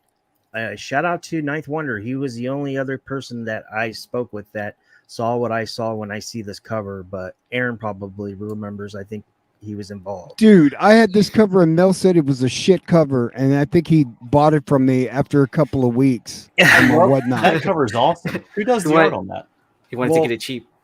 I think it's cool. I don't think it's shit. I love the heads up display, man. That's awesome, dude. It's That's like right. inside her helmet. Yeah, That's is it the right. same artist who does oh man, it's the Boom book. The real long title, not Something's Killing the Children, but We Only Find Them When They're Dead. yeah, Gelda Simone or something like that. I think DeCall's doing those too, isn't he? Those variants. Artist looks like they have an A in there. That's just a great cover though. And Joe just said it exactly. Your first HUD appearance on a cover of Ironheart, and you don't see this often. I think the last time we actually seen it where it actually had meaning was with War Machine, right? I think so. And lower print run too, guys. Not only you get I know it's not a variant, but it's a Stanley tribute. It's a $1 book, and you have that HUD appearance, what we're used to, what has made us grow to love Tony Stark's Iron Man and these other Iron Suit people in the MCU. This is a better cover than most Marvel covers I see. I like it better. It's got. Totally I don't agree. know. I like it. It's dope. This is Riri Williams, Ironheart. Okay, so this is Ironheart 9. This is first meeting of Shuri and Ironheart. You guys know that one. Your last issue, final print. Low print run. There's some other key issues in there I'm going to get into on my channel next week, but going to try to cut this short. Here's your first meeting, Moon Girl and Ironheart. 11K ordered by retailers. Comic-Con is reporting. So take that with a grain of salt. I usually just that's add gonna like be 3K on there. let me tell you, that's gonna be a big fucking book, dude. I'm Totally just telling agree. you right now, man. And it's another book that could have been an incentive, but it's a cover A, you know. Okay, shout out to Mighty Mel V. He's my boy on this one. We love this character. We've been stacking these, but fortunately, I flipped mine a little too early, and I only have one left, and it's a newsstand, and I'm not getting rid of it. There are newsstand covers available for this. This is Black Panther number 8 from the 2009 series. This is your first appearance of Anika. Anika is now confirmed. She is Io's wife or girlfriend, I believe. How great that Doom face in the back. It's just so subtle. And then Namor. Yeah, just great. Very cool. Here is Ultimates number 1. This is your first appearance of Io. She's Anika's girlfriend or wife or whatever, significant other in the Dora Milaje and Wakanda. And then you also have a team appearance with Blue Marvel and Spectrum, America Chavez and stuff. Pretty cool. Did you hear that rumor that they casted Denzel to play Blue Marvel? Yeah, I heard about it. Is it? You believe it? I don't know. That would be I mean, awesome. We'll find out in what, next week at D23? That's right. Actually, Man, if they drop the hammer on that and you find out Denzel's being cast to play Blue Marvel, look the fuck out, dude. I mean, is D23 on September 8th, or is it the end? Starts on the 8th and the announcements are on the 10th. It's always on the Saturday. Right? It's in the Saturday afternoon is when they like drop the hammer. Yeah. I thought it started on the Okay. 9th, right? Is that Friday? I don't know. Yeah, It it's just it yeah. starts on Friday. Yeah, I think you're right, Aaron. It starts on Friday, and then it just doesn't make sense that they would make all these announcements on opening day of the NFL. Yeah, it's the 9th. You know and what I the mean? 10th, So I would think that most of stuff would come on the 10th, right? Yeah, that's what I'm thinking. Okay, good call. Good call. Black Panther 1. This one, I guess it has peaks and valleys. I just don't see any. I mean, unless Okoye takes, like I say, some crazy turn, she becomes a crazy new superhero via MCU. I just don't see this thing moving any much more than it has, because she's been in a lot of stuff. Okoye is played by the same actor as Michonne in Walking Dead. What's her name, Brian? Yeah. Oh, I forget her name. I apologize. No worries. First, this is X Factor, I believe 221. This is your first appearance. This is a messy first appearance, guys, of Bassett, the cat god. But of course, she shows up in Fantastic Four 52 as a totem pole. She also shows up in Black Panther #1 from 1998 as something else, like in a vision or something like that. But this is your first appearance where you actually get an appearance. But this is the book I think people aren't looking into, and this is her origin, his or her origin. And this is Black Panther 167. It's Great cover. Cool cover, exactly. And then you get this awesome shot. Let's see. You guys know this is Mighty Avengers. This is Avenger 62. This is first M'Baku. Great. He's in character. play. He's in play. Great character. From the sources I've heard, he's going to get the mantle, but then he's going to give it up right away. So I don't know. We'll see. As the leaks out, who knows? Now here's the one I want to talk about, and I know you guys have heard me talk about it before, but he's in fucking play. Jungle Action #6. This is your first appearance of Eric Killmonger. Might be my favorite character, non-superhero. Second appearance, very, very overlooked book. You have a first appearance of Venom with 2 M's, not one. That is an ally and a very close, I guess you could say, friend to Eric Killmonger. And then you have second appearance of Eric Killmonger and partial origin as well. Now, this is Jungle Action 17. This is all part one arc as well. But this is your death of Eric Killmonger for people who like to collect deaths. He dies a few times, to be honest with you. This is Iron Man Annual #5. This is when Madam Slay resurrects Eric Killmonger. Shout out to Mel and everybody on Drunken Chat. We're all very, well, at least me and Mel, we like this book long term. Now, remember, guys, don't get it confused. He doesn't become Black Panther in this book. He's just resurrected, and he throws on a cape, and he basically removes the cape and wears it as a sign of respect to T'Challa. So anybody who's banking on that as first Killmonger's Black Panther, that's not it. But it's an important book because she Madam Slay resurrects Eric Killmonger. And what has Eric Killmonger done in the MCU, supposedly? He's died. So here is Black Panther #22 from the 1998 series. Your first appearance, full reveal of Eric Killmonger as Black Panther, a.k.a. Kill Panther. Boom. Right there. Talking to Jen Walters. And that's 616, main continuity. Second appearance and first cover appearance of Eric Killmonger as Black Panther, a.k.a. Killmonger. I'm sorry, Kill Panther is Deadpool 44, which is Cat Trap #1. That's the reading order. Hey, The third appearance is Black Panther 23. What's up? real quick, was this the first Digging with Dollar? I think this is the second one. Okay. But it was Okay. the same. It was the same one that we were talking about. This is the Yeah. same thing. First appearance of Zinzi, daughter of Najaka, and Killmonger, Jadaka, possessed by the goddess Bass. Now here is the final. We're almost done here. Killmonger #1. Love this solo series. First solo series. Love this movie variant with Michael B. I think this thing is overlooked. Love this Pearson. Another resurrection of Eric Killmonger, Black Panther #19. And then you guys know all the Namor books. This is Fantastic Four 4. This is your first appearance of Namor the Submariner in the Silver Age. You got first solo series, first solo titled. You got your first Automa, I believe, Automa in this one. And there's a little sneak peek of the guts. And I think the MCU did a pretty cool job. He looks pretty close, but just doesn't look Atuma. Automa. Yeah. Doesn't look as doofus with that red hat. And of course, I don't even need to say anything here. But here's a pretty fun Doctor Doom book. I think this thing has potential for multiple reasons, and you can get a nice mid-grade 6.5 to 8.0 copy for cheap. So I think that's a good investment. Thanks, guys, for watching. Great stuff, Dollar.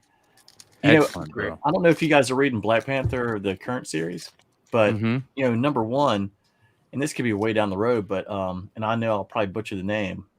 I really like the story. I know everybody talks about Tosin in number 3, but is it Oma Lola?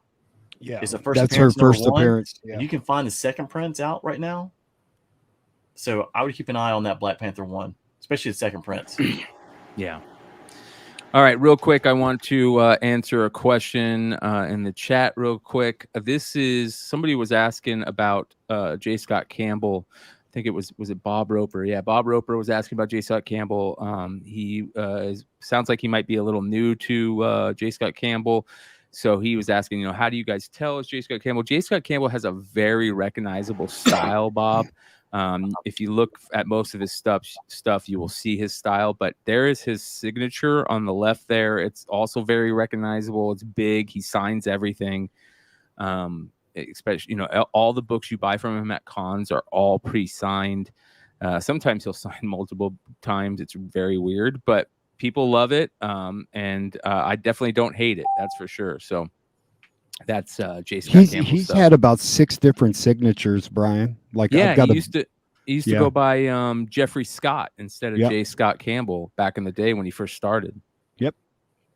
So here's another interesting thing. You guys were talking about D23. It's the 100th anniversary of Disney, you guys. This is going to be a big deal. Bigger deal than what kind of giveaways are they going to give away? Or giveaways they're going to have that are going to be worth just a lot of money. And everything. Bro, that they're going to go off, man. That's going How would you like to be at Disney World at that time, dude? Just because there's going to be exclusive. Yeah, in Anaheim, there's going to be exclusive. I think Dollar can make it happen. Oh yeah, my dad's trying to make it happen, but he's not feeling well right now. So it's 5 days, 12 hours, 9 minutes, 29 seconds. So that's pretty cool, dude. It is sold out though.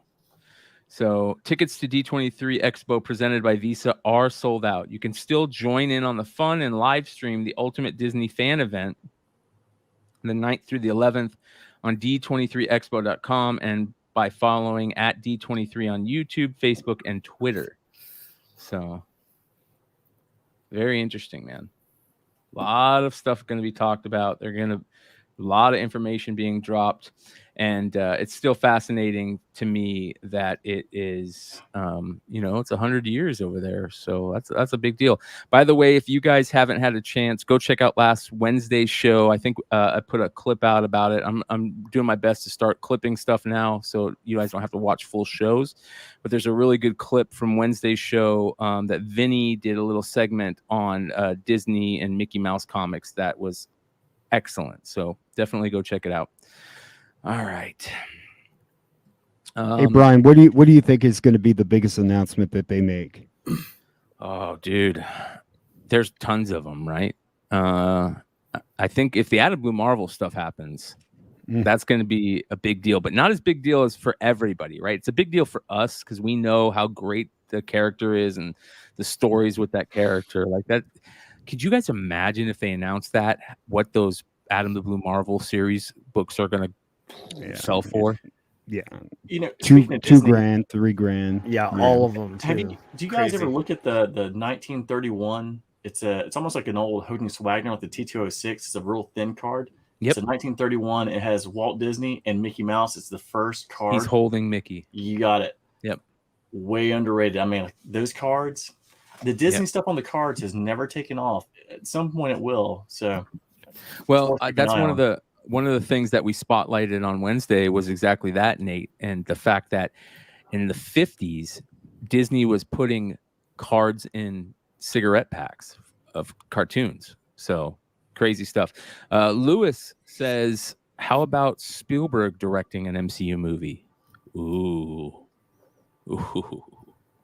I heard that rumor too. That would I don't be remember awesome. for what. I mean, like if you don't get the Russos, like I mean, you need some a director with some cachet, like what's the director from Avatar? Somebody like that understands how to direct a blockbuster, man. You know, like some of these movies may be just too big for these directors, and they get all caught up in. Like I don't want to watch Eternals because of the background. You know what I mean? Like, very talented director. I know she is, but like, bro, I want to watch a movie, dude. You know? Oh man, that's fucking funny. If I want to go look outside, I'll go outside myself, man. I was gonna say, I think Comic Garage nailed it. Let Marvel or let Disney buy DC. All right. Yeah, why not? You know? Yeah. They got everything else. I feel like the Star Wars stuff is going to be huge at D23. Yeah, good call, Aaron. Yeah. Much love to Heroes Reborn Comics, who dropped the $4.99 super check that says, buy stock in Hive Comics. The Whatnot show is fire. I caught some great deals again. And you guys know how we do this over here. We like to do a quick look in on live Whatnot sales of the homies. And we got a couple of them. Starting off. James is live right now. Yep. Starting off with our boy, Nice. James from Hive Comics, who's got this beautiful Vineyard variant. This series is going to be awesome. Talking to Jonathan about it in Seattle really hyped me. I was already hyped about it, but now it's I'm telling you, this is going to be a great series. So keep your eye on this. Let's take a little listen in on music in case Brian's recording YouTube right now. Ice Cream Man 24 black and white. Yeah, I've got the color. I do indeed. Do you? See what else he's got. Is there an echo, by the way, when I talk? No. No. Okay. What? Yeah. What has he got coming? Let's take a look here. All right, guys. Vineyard Stanyat Greatness, Whatnot, Hive Comics exclusive. Heroes Reborn in at 19. Jesse in at 20. 10 seconds remaining.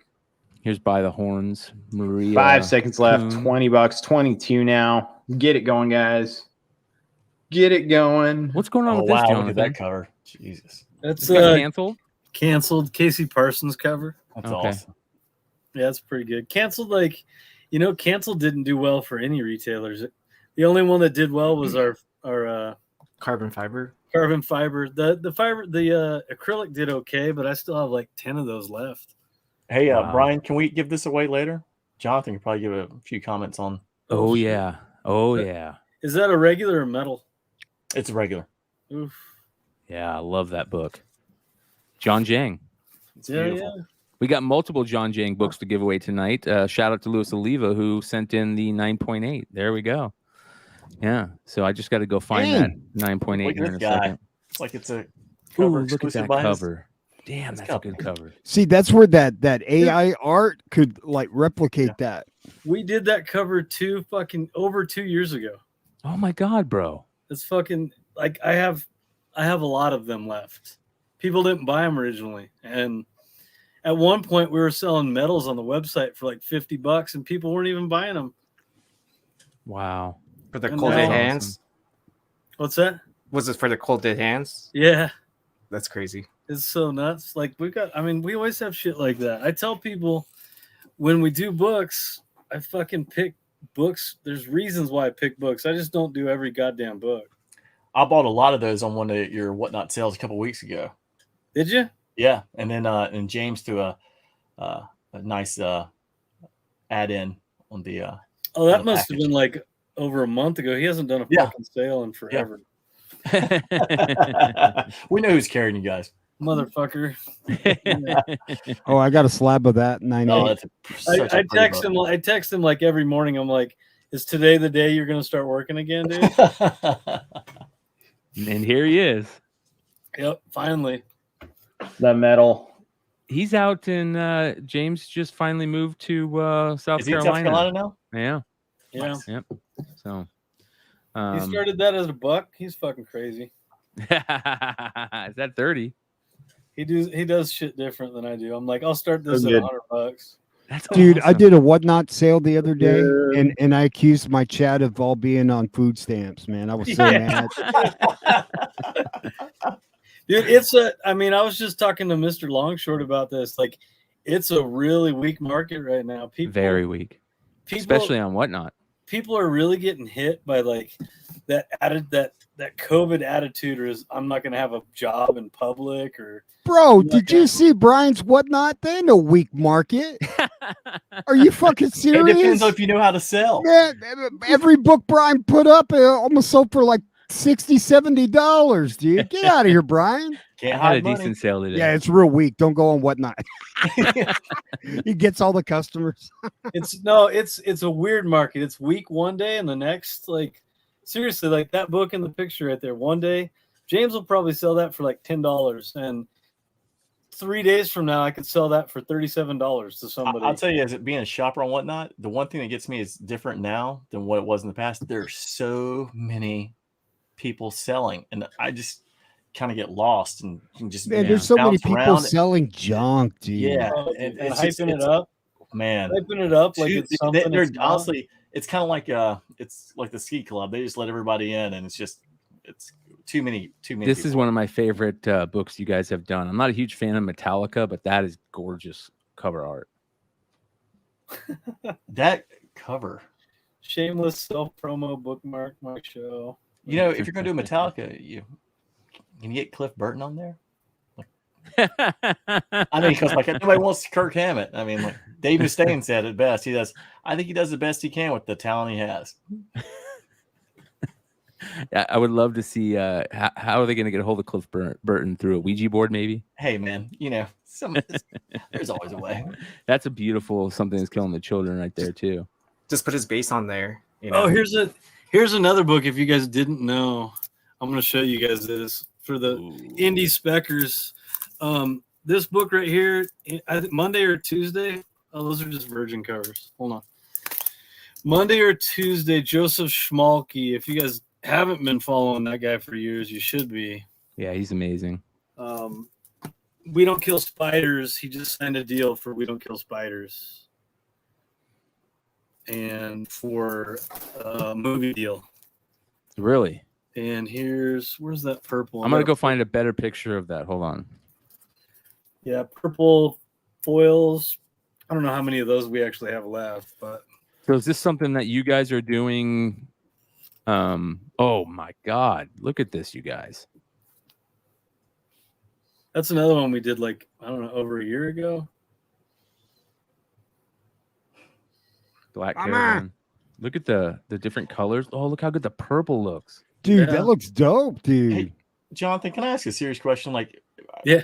I mentioned this earlier about like ASM with like John Romita Jr. doing it, and the art is just putrid. Like, I'd rather drink bile than Right? read more or see more of his art. How do you guys and indie books like get artists like this, but Marvel on the arguably the biggest title at Marvel or within comics can't get someone who can draw? I don't understand. Marvel's fucking weird. I think Marvel, you have to have, as an artist there, you have to like have some big fucking in. You got to know. It feels like nepotism, really. I mean, like that's the only reason he should be is on that book. It is.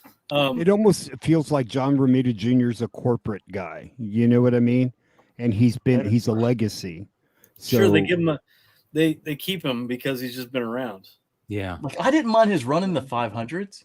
Like, I hated Bagley's run, especially when he come from McFarlane and Larson, then Bagley did it for so long. I hate Bagley's run. But I thought his run in the 500s wasn't that bad.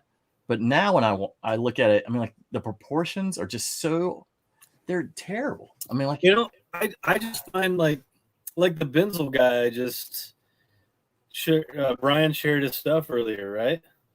I just find random.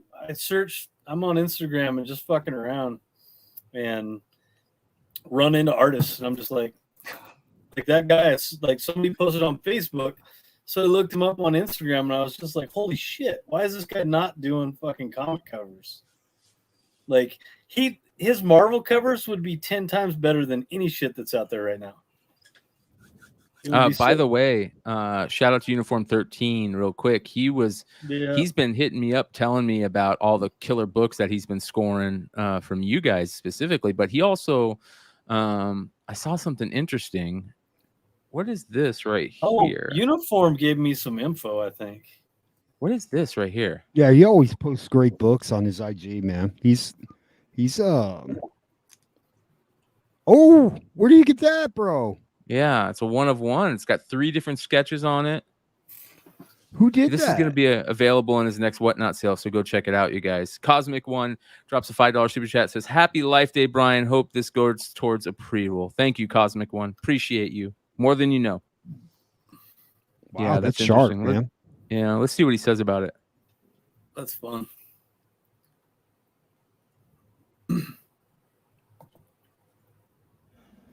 Sunday Grail Show, guys. Absolute Grail. Sunday Grail Show, guys. Who sketched the Wesley Snipes on there? TC, it says. Huh. I don't know who that is, but pretty damn cool. Let's see here. Shout out to Patrick. Patrick, I will bookmark it right now. Appreciate you. And by the way, I want to say thank you again to everybody that's just joining us and hanging out tonight.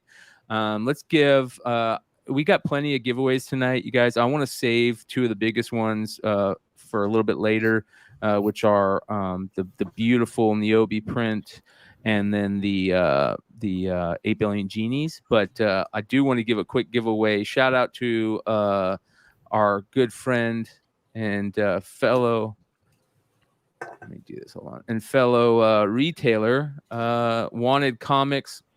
Drew. For those of you guys that don't know, Drew is one of the best in the game. I'm going to drop his, let me go ahead and drop his website below. Hey, did you show the Hellcat on the top 10?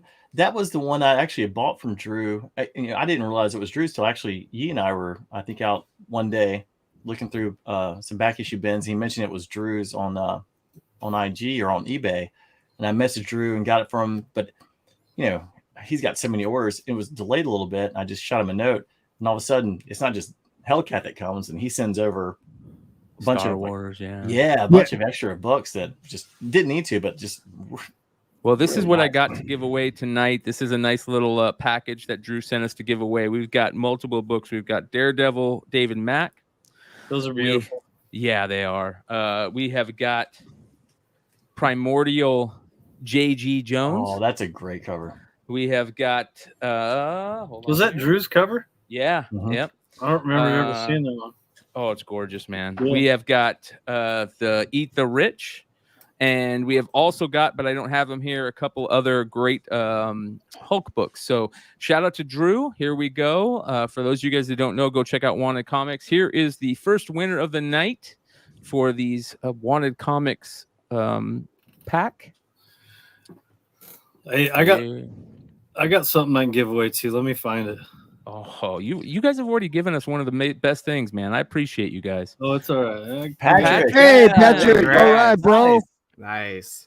Congrats, Hey, Patrick. somebody had put in the chat that we only have 2 likes on our We're show. good now, I think there's more. Like, what do we like? All our viewers don't have any hands, or what?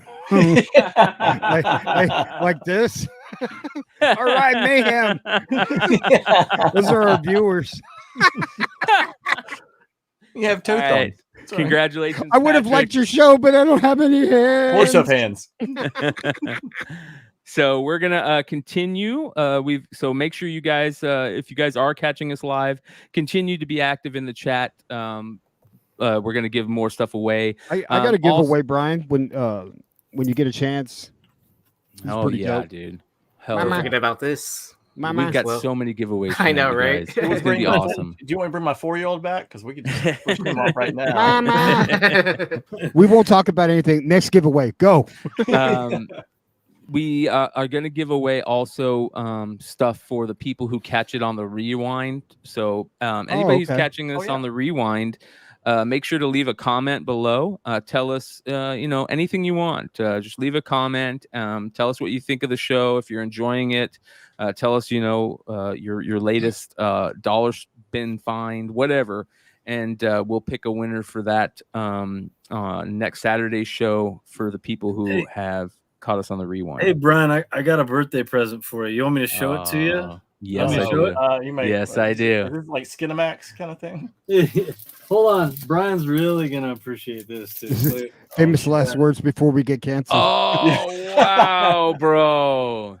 That is awesome. For those of you guys that don't know, this is what's the artist's name? His name is Lindsay Kuhn. Yes, Lindsay Kuhn. And Tool always works with this artist, and that's a famous that's the very first that's their very first concert poster when they opened for Green Jello. Yes. I'll show you. I got one of the originals. Let me see. Oh if my I can... God, bro. Dude, if we're going to have dinosaurs, shouldn't we get Mel on? That's Hold why on. they went I don't know if I can. Here, let me see. Like, look, That's there a it nice is. Sagoo. Oh wow, look at that's that, awesome. dude. Look at that. That's freaking Very beautiful. Bro. Look at this guy. Wow, dude. It looks great in a frame too. Dude, I had to Holy have cow. I had to have it.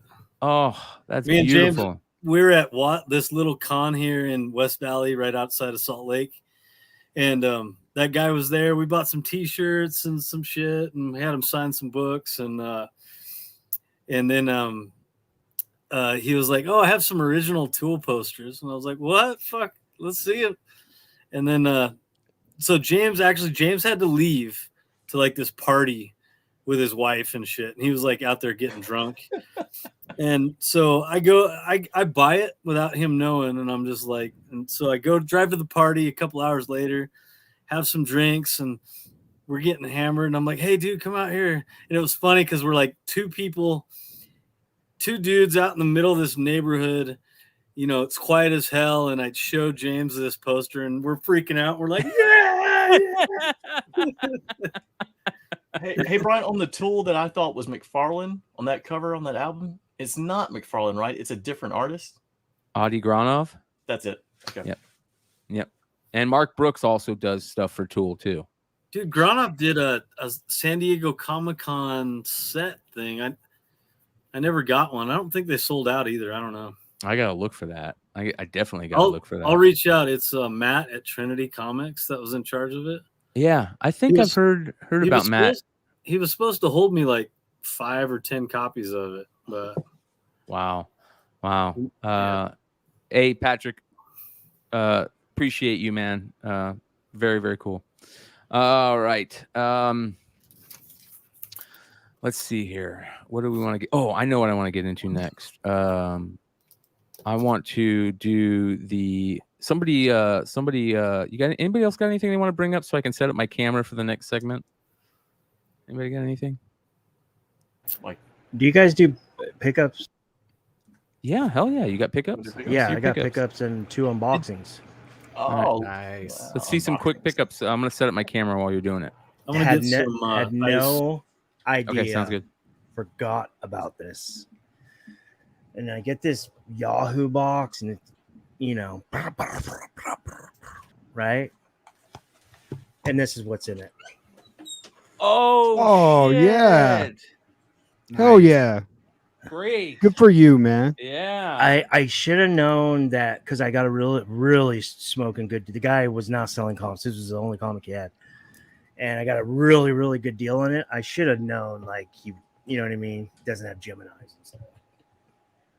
Wouldn't know how to ship it. Yeah. I should have. It's my bad.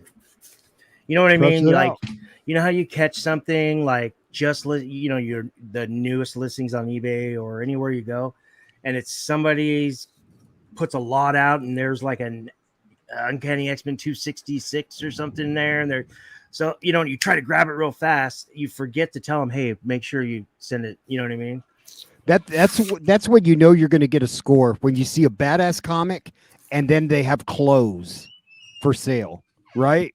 That's when you know, like, hey, put it in a fucking 2 cardboards, like, dude, Sandwich. they don't We're know all what they explaining have, it to 'em. dude. Yeah, Make sure that exactly 2 cardboard, reinforce it with another. They're like, and what? I'll PayPal you an additional $5, dude. Like, And then it shows up in a fucking duct tape sock. My one buddy, he has a channel. He freaking ordered 2 things off Yahoo, and they came in cereal boxes. No joke. And then I think it was Chad Cave was the next person ordered something, I think, from Yahoo, and it came from in a cereal box as well. I thought that was kind of weird. dude, somebody sent me books in a trash bag, dude. I shit you not.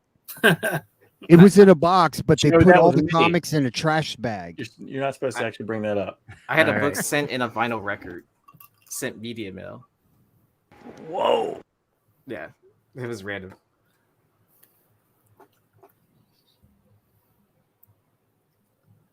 These things, and you lick or whatever you do, you the adhesive, just tape it if you have to do this. Hey, I do that shit. You guys are gonna love this. I know what this is too. I've been looking for this book forever. Ooh, and there it goes. So much for the 9.8. What is it? Like a Heckler #1, Oh. Sideways #9. Okay. Well, first of all, had to grab this. I'm grabbing as many of these second prints as I can. I love this second print cover. Yes. Grab one of these. That's a cool cover. Oh, that's a nice to call cover. This cover is open to order, and that's the only thing I think that's keeping this thing from being a monster. But I don't know. Maybe I just have bad taste. But why is this cover like nobody talks about it? I love this cover. I think it's cool. It's got freaking, you know what I mean? Like Is that Spider-Man Pilgrim?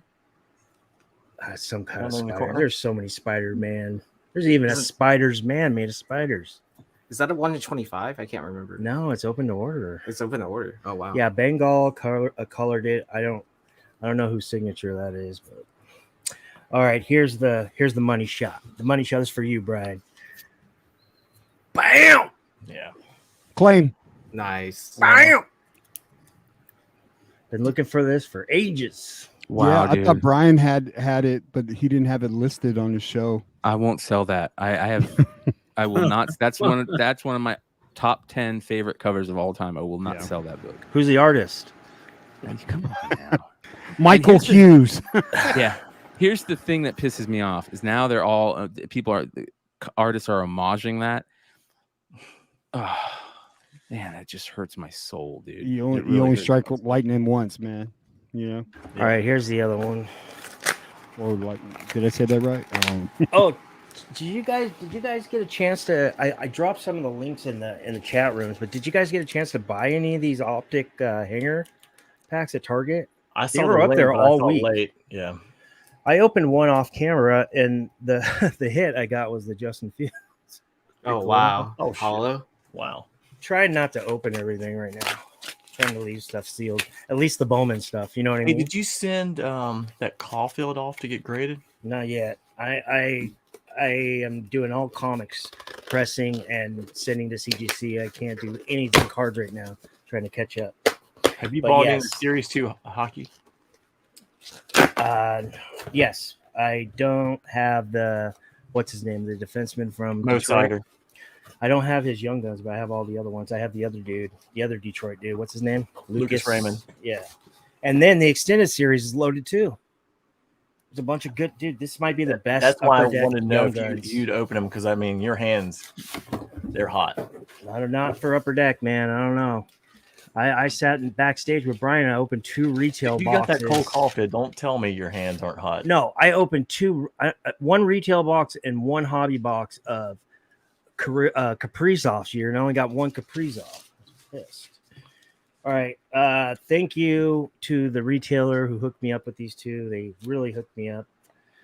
I'll explain off camera. But so I got this. I've always wanted this. You guys know it's the number. It's not the facsimile. It's the real thing. Yep. $10. That's And a then good deal. this one. Oh, look at that. Is it very fine, or is that Midtown? This is Midtown. They when it comes to newer books, they're usually pretty decent, but it's hit or miss. Yeah. I just snapped it. No, that's good. You can't lose on that one, pal. And I'm looking at it, and there's no color breakers. There's about probably 5 ticks, but none color break. See, with this book, Joe could agree with me. This book is known for the spine stress on the spine here, not really the ticks. Because a lot of people read that book, man. You know, it's a tough book. And that's it, guys. I got to pick up. Y'all want to see it? Oh, this too. I got this too. Ooh, nice. It's sick. Jeez. What color is that? I'm sorry. It's prism black. So from the Chronicles. Y'all want to see my pickup? Yeah, from the Chronicles. Yeah. Does Aaron? Do you have control of the screen? You could. I don't. I used to. I don't know why I don't. Maybe Brian got mad at me.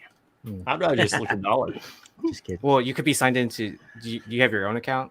Yeah, I do, but I'm not signed into it. I bought that Alpha Flight 9.8, that same book, probably about. God, it had to be maybe like 2 years ago. I think that's a good Go plan. ahead, Brian. Right. Oh, there there you nice. That's what I'm talking about. Like, what the hell, man? Dude, I did this homage. Let's see. It was like 5 years ago. Yeah, you're probably one of the first people to ever homage it. My old label. Anomaly. That's cool, dude. That's actually Yeah. kind of cool just because it's your old school, It's a nice your little OG. Here, I wanted to show Brian. Yeah, Joe's got to pick up. So I had ordered this from Sean Gordon Murphy, Oh shit. Oh, nice. and he Crazy. signed Great, it. Joe. He signed It's it too, right there. Bro. I love Isn't that a his art. great splash, bro? Yeah, it is. Mama, look Where'd at you that, go? dude. Did you go This to his is website, this is or- titled their first date. This is from Batman: The White Knight. Isn't that Did you- beautiful? Did you go to his cool. website, or how did you get that? It's a secret, bro. Oh, well, No, I went on his website. yeah. I love his art. All his series. Isn't that he's beautiful? killing it, man. Look at Yeah, that, it's dude. great. Look at that. Look at her playing pool. I mean, like, Oh yeah, he's trying to play pool. He's all I got. like, I bought my first kind of. What is that? Is that OA? That's OA, right? Is that what you call No, it? it's a exclusive print, and he signed it. I wish it was OA. Hell, you know. So, yeah. Nice, Joe, bro. Just opened 2 packs of Optic. Want me to go through them real quick? All right, here we go. there's a I best see a one. green. I know. That's why I'm trying to cover it up. Damn it. Here, let me get that damn. I don't do that. I just go straight to the green. Not to toss. Huller, Barry Sanders, Keenan, man, he's going for value in fantasy right now. Oh yeah, he's Really always good cheap. pickup. Really? Really, Well, cheap. he's yeah. about 31 because he came out of high school in 2010. Yeah. Jesus. All right, Lockett's dirt cheap, but who's throwing to him? Geno Smith. Oh yes, I got a Shaz Surratt. All right, I'll take a Michael Carter green. Yeah, that's a beautiful color. Dude, he just took the starting job back. Look how good that looks with the green. And the Jets, dude. Jersey cover match. Yeah. Yeah, dude, I'll take that. All right, so okay, so why is this guy in the set? Yes, please? bro. Can somebody There's no tell me? reason for half those cards in your hand to be in the set. What the fuck, Do Jake they have the Plummer? defensive coordinators like the Prism do? Yeah. Probably. I wouldn't be surprised. Too many guys. Too many. The sets are too. I don't know. big. I haven't seen coaches in Optic, so I think we're good. Metcalf. Hey, Brian pulled a coach. Yeah. Fucking silver, too. Yeah. Zayden Collins. That's cool. Is it? Is he Ooh, good? here we go. I don't know. Andre that guy. Cisco. Cisco. Those green look beautiful, dude. Yeah, dude, they're in the hanger packs. I like them. Nice. Very nice. All right, here we go, guys. Before we continue the pickups, we'll do the rest of the pickups before we call it a night. But one of the things that I want to start doing is a Wizard Rewind segment, dude. I figured that this would be a lot of fun. So I'm going to stop my cam here. Just so, can you guys still hear me okay? You're good. All right. Here we go. So this is really cool. I love going through old Wizards. This is a Mike Rewingo cover. Rest in peace to Ringo, who passed away way too early. Very, very good cover. This is from Wizard 84 from August of 1998. And I'm going to show you guys why I love Wizards, right? You've got the early advertisements, which are great, right? But check this out. Like the little stuff inside that you don't normally look at is my favorite part. There's some really good. Look at that Anthrax, old Anthrax. Dude, that album there actually is a hidden song. I love hidden songs. That's the last song. It's a great song. Old school Atomic Comics ad. They were the biggest comic store out here in Arizona. They had like 5 different spots. They actually put them in Kick-Ass. All right, so I love the Wizard, the envelope of the month stuff, because you can find old school artists in here. So be on the lookout for the old school. As we do this segment, we're gonna find some of those. Who doesn't love seeing the old school BMG things that you would send to your neighbor's house and just wait for them to show up? But this is cool. Check this out. This is them talking about Alan Moore, his new deal with Wildstorm, and showing previews of not only Tom Strong, but talking about the League of Extraordinary Gentlemen before it ever came out, which is very cool. So if there's any Tom Strong fans or anybody out there that's into that stuff, but this is the type of stuff that I love right here. This character right here, the Starman from the Kingdom Come reality, this was a big deal when this happened for me, because I was such a big fan of this character, and they tied him into Starman number 50 from the James Robinson run.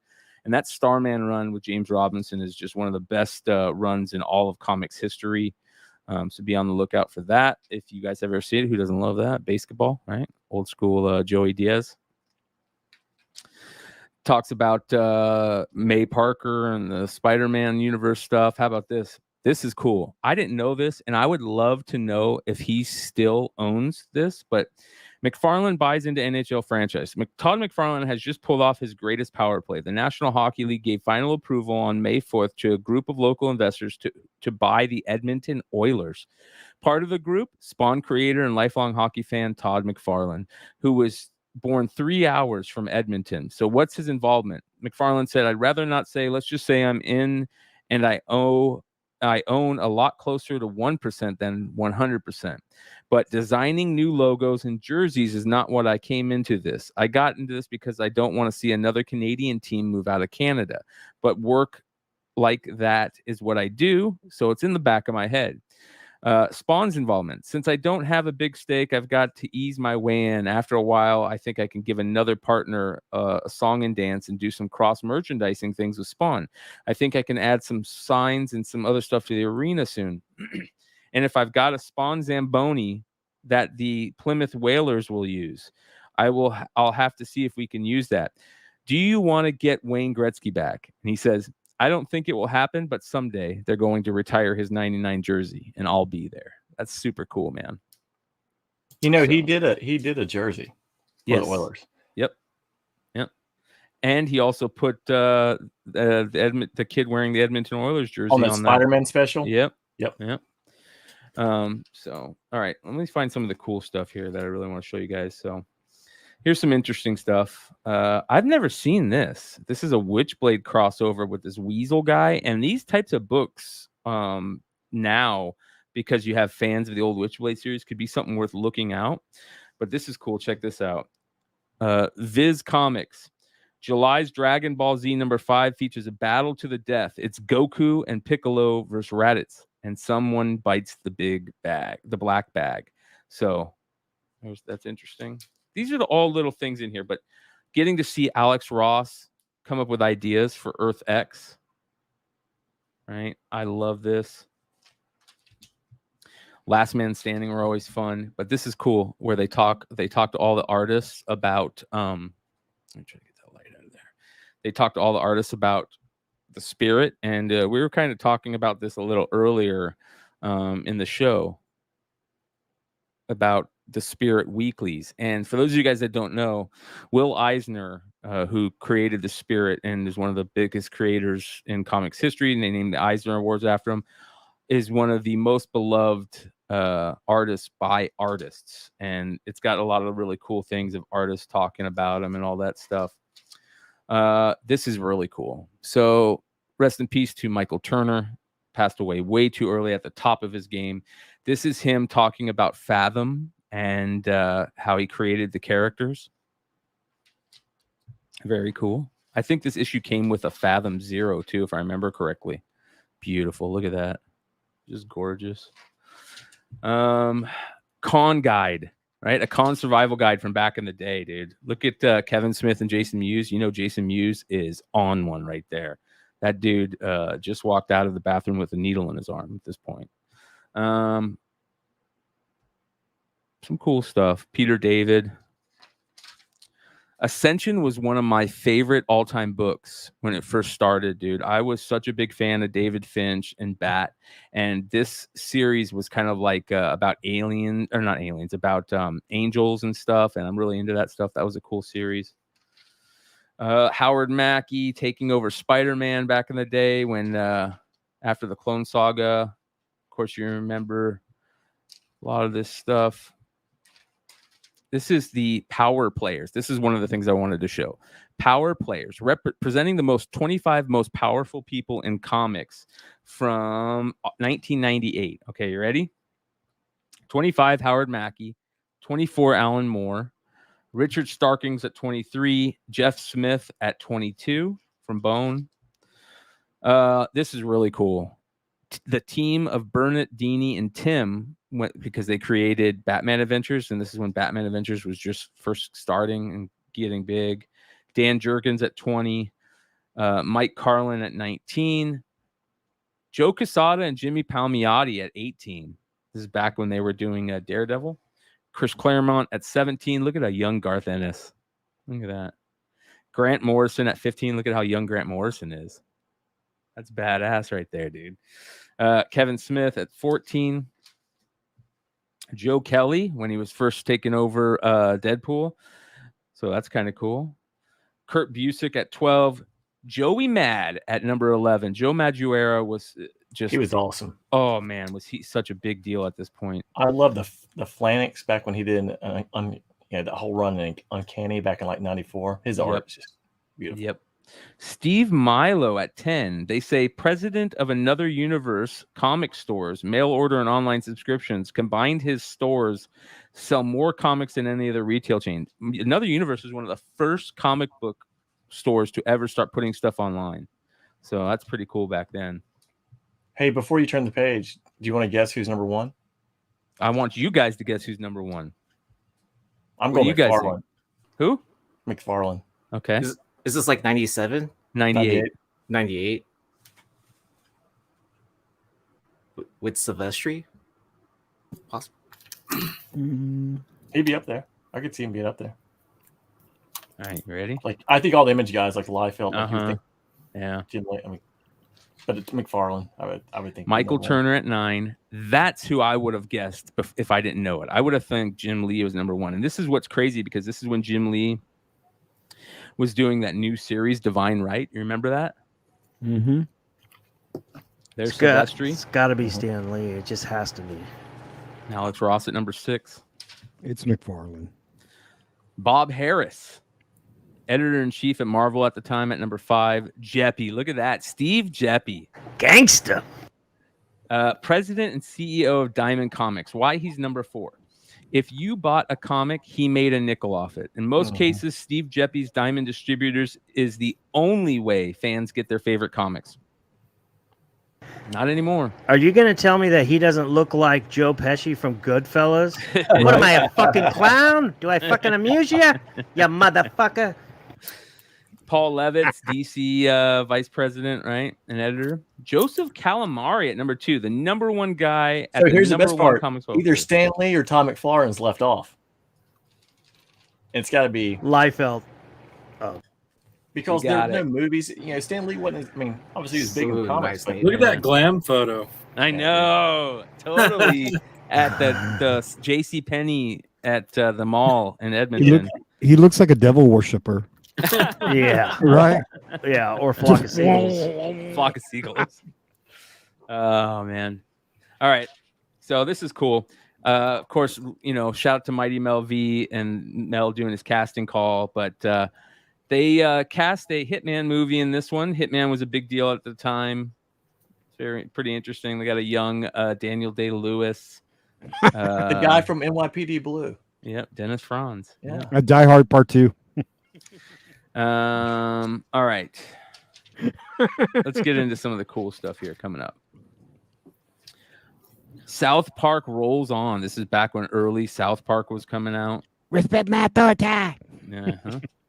All right, this is pretty cool. Kevin McGuire shows you how to draw. I always love this, even though I never was an artist. This stuff is really, really inspiring and teaches you how to do things that you think are hard but are simple once you figure out how to, get the things down. Witchblade 500 Wizard mail-in offer.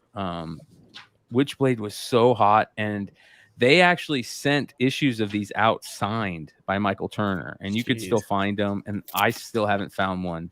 Hey, bro, send it in. See what happens. I know, right? Brian, I why do you hit them up once before. Why do you think Stan Lee was knocked off, not put on the? Was this when Marvel was going through bankruptcy? And all that? It was around that time, yeah. And Stan Lee had quit. You remember he was doing. He was kind of out of the picture a little bit. Do you remember, the comic shops? Everybody talked about Silvestri, Liefeld, McFarlane. No one talked about Stan Lee back then. Yeah, That's true. I was talking about the art in here earlier in the envelopes. Well, you can find up and coming comic artists, and here's a perfect example. They did a drawing board where they asked people to draw Spider-Man something. And the winner was a guy named Timothy Stiles out of Champaign, Illinois, right? I don't think I've heard him doing anything recently, but who I have heard of doing stuff and is a big artist is Nick Bradshaw. Look at this. Wild Web and Nicholas Bradshaw from New Brunswick, Canada. Early Nick Bradshaw art in a wizard. Right Is that there. how he got discovered or something? It might be.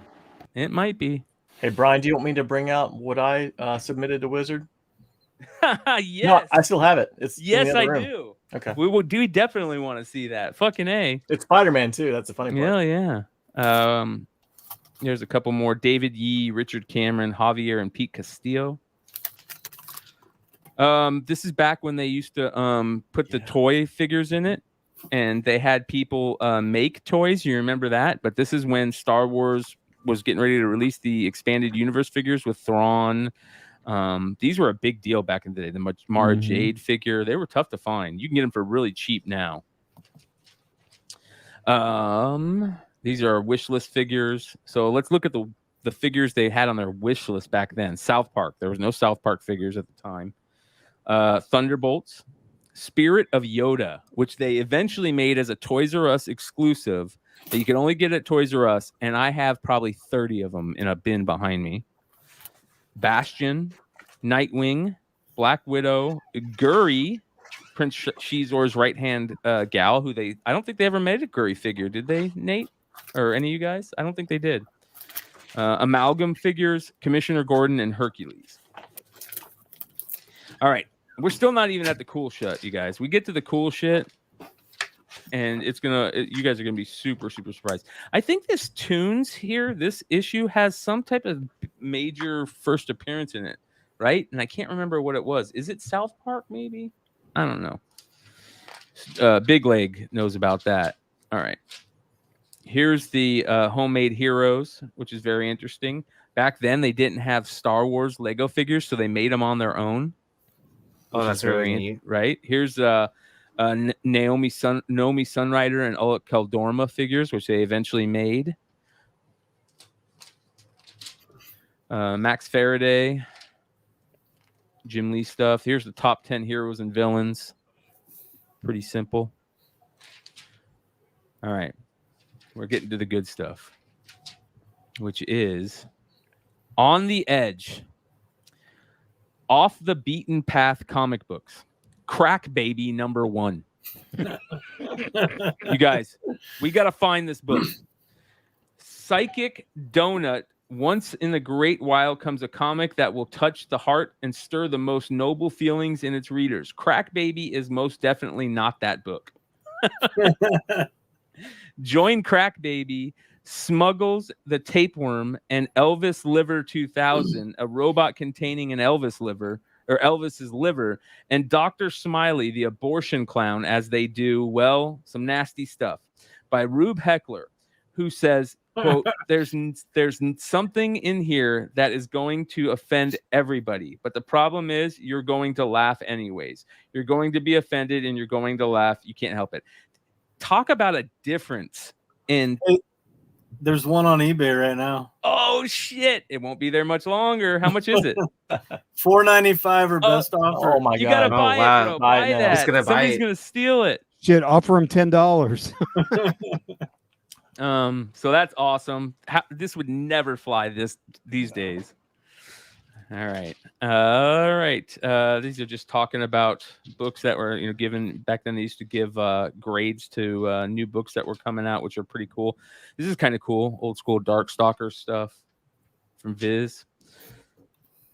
Star Wars goes Japanese in July. Wow. Star Wars and when they did the manga stuff. Here's the manga picks. This is kind of crazy. Mr. Monster vs. Godzilla. Chibi Pop Manga, Gunsmith Cats, Inuyasha Volume 2 graphic novel. That's pretty interesting. Way before Inuyasha was ever on Adult Swim. So I really want to at some point get Nick Berucci on here, not to talk about Dynamite, but to talk about Dynamic Forces. He's the guy who started Dynamic Forces, probably the very first retailer exclusives, and some of the Dynamic Forces books are so tough to find, and I would love to get him on to talk the old days of Dynamic Forces. They were so cool. All right, here we go. Top 10 creators. You ready? Number 1, Kurt Busiek. He was doing Astro City at the time and Avengers. Number 2, Joe Kelly. Number 3, Grant Morrison. Number 4, Mark Waid. Number 5, Garth Ennis. Number 6, Steven Seagal, who was doing X-Men and Alpha Flight at the time. Not Seagal, but Seagal. Peter David, Supergirl. Matt Wagner, Mage. Christina Z. Remember when she was doing Witchblade? She was a big deal back then. Eric Larson. All right, artists. Number 1, Joey Mad. Michael Turner at number 2. Jim Lee at 3. J. Scott Campbell, a young J. Scott Campbell, and he's doing Danger Girl at number 4. Alex Ross at number 5. Andy Kubert at number 6. Adam Kubert at 7. Chris Bachalo at 8, George Perez at number 9, and Ian Churchill at 10. Look at what the buried treasure used to be. One of the best things about Wizard. They would tell you books to go on the search for that they think are going to be hot. Look what the buried treasure is. Still is a buried treasure. Yes. Tales of the Teen Titans 44. Let's see what they say about it. Everyone's favorite sidekick is all grown up. As Robin, Dick Grayson was Batman's little buddy in short pants, but not as Nightwing, his book is selling almost as well as the big brother Batman. And remember, this is when Nightwing had his first solo series, and those first 2 issues have DC Universe variants, and they're so hard to find. Oh, yeah. It says here, it's Tales of the Teen Titans number 44, part of the famed Judas contract storyline where Grayson first assumes the Nightwing identity. New readers are turning into Nightwing every month, and 14 years of time has passed since a lot of the Tales of the Teen Titans copies, shall we say, less than mint. Given a little more time, Nightwing could kick Batman to the side, and this book could spread its little wings and fly. Not really, unfortunately. All right. Top 10. Here we go, you guys. Number 1, Battle Chasers. Number 1. This is when Joey Mad first had Battle Chasers pop out. I just recently sold my Red Monica another universe variant, which was such a big book back then. Number 2, Kiss the Psycho Circus. I thought Greg Capullo did some art for Kiss Psycho Circus. I could be wrong. Was it Silvestri that did it? No, it is Angel Medina and Kevin Conrad. Oh, okay. Yeah. Number 3, Clerks. Number 1. Oh, I got that one. Oh my Yeah, gosh. Jim Mahfood. Oh. Number 4, Witchblade. Number 4, Witchblade. Number 5, Uncanny X-Men 350. Remember how big a deal that was with Gambit? Basically, it says here, the X-Men finally showed Gambit the door. Gambit certainly was cool and mysterious, but any way you slice it, he was still a weird-eyed guy who chucked playing cards at people. Plus, he tricked Jubilee with that 52 pickup game once too often. But you remember the storyline where they all went against Gambit because they thought that he had sold them out to the Marauders and shit. Yeah. Number 6, Oni double feature number 1, which is the first appearance of Jay and Silent Bob. Blunt Man and Chronic 2 wasn't the first appearance in Oni 2. Number 7, you remember when JLA first came out with Grant Morrison? This series was on fire. And I remember my brother my little brother started reading JLA at the time, and he had all the first 15, and I was so jealous of him. But that Grant Morrison run was so good, and the Tower of Babel storyline is still one of the greatest storylines in all of comics. The Darkness number 1, I'm all for that. Danger Girl number 1 and Avengers number 1 by George Perez and Kurt Busiek. All right, let's get into the best part about old school Wizards. You know, the only disappointing part is when you got to this number. They remember the old Mort of the Month. Yes, I love the Mort of the Month. Yeah. So, a couple of my favorite parts about Wizard was obviously going into the back and looking at all the first appearances and creator first, and they would drop a little box in the artists and writers where they would put all the abbreviations for all the artists and writers, and you can see it right here. And I'll let me zoom in on this because this is freaking cool. This is where my love for creator first started.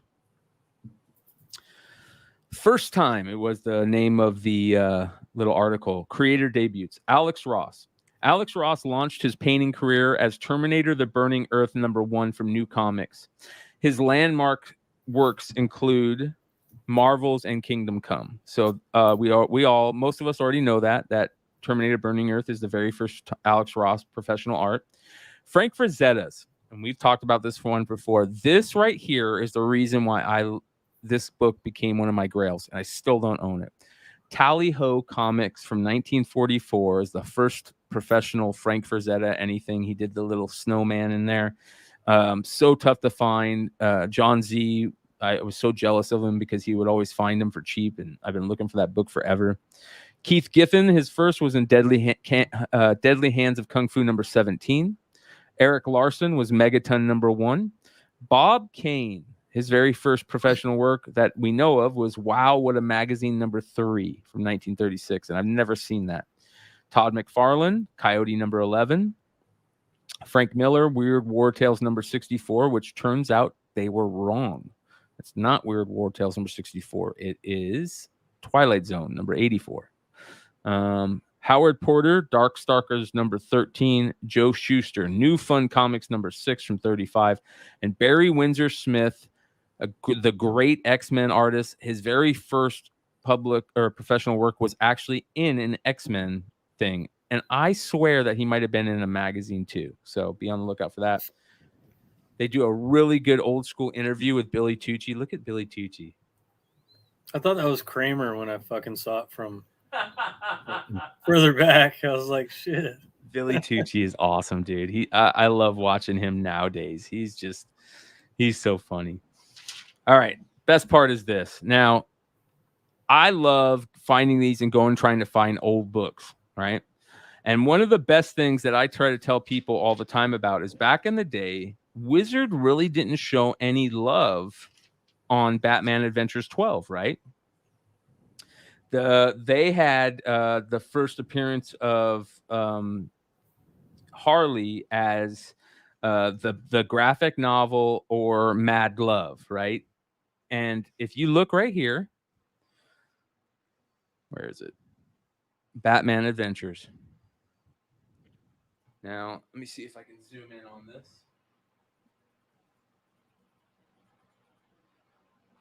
They don't even list number 12. Oh, wow. They literally don't even list it. And look right below it. Batman Adventures Mad Love, Origin of Harley Quinn. So that I didn't buy it. And when I was a kid, my first Spec play was Harley Quinn. I remember thinking that character is going to be huge, and I went and bought a bunch of the Mad Loves, and I went and bought a bunch of the Alex Ross Harley Quinn cover books, the prestige books, but they didn't give a shit about Batman Adventures 12. Hey, bro, go into a comic shop with the Wizard using this price guide. Right? I'll take that. There's only $3. Sir, we don't go off. Nah, it's priced right here. This is a price. Batman Chronicles right here. Look how much they had Contagion number 4 as, which was the first full Hitman story. It predates Hitman 1. $12 back then. There's a DC Universe variant of that, which is great. All right. Let's take a look here. Amazing Fantasy 15. Yeah, I love the little $80. Yeah, right. I love the little good read stuff, which is great. Let me see here if there's anything else in here. Let me drop this out. Caliber presents The Crow, right? Right now, Crow number 1 sells for more than Caliber Presents. Back then, Caliber Presents number 1, first appearance of the Crow, was a $100 book. And the Crow in this is crazy. The first Crow, only $35. So, and that's flipped on us. That's flipped. Remember Box Office Poison? That was a big indie darling back in the day, which is cool. Cyberforce. This has got your first ever. Is it Cyberforce? Codename Strike Force. Cyberforce Origins. Here it is. Has, and this is what I'm talking about right here.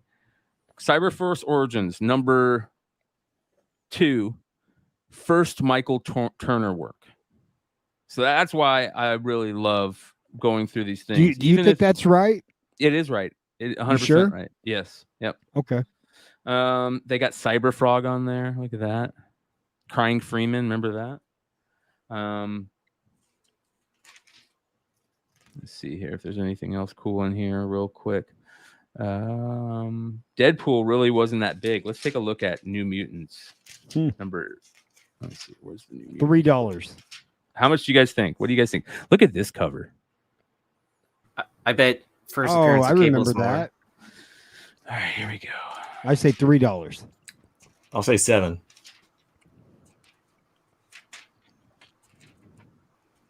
There we go. All right. It's the first Gideon, man. Yeah, first Gideon. It's gonna be. Yeah, I bet you it probably does say that. All right, here we go. New Mutants.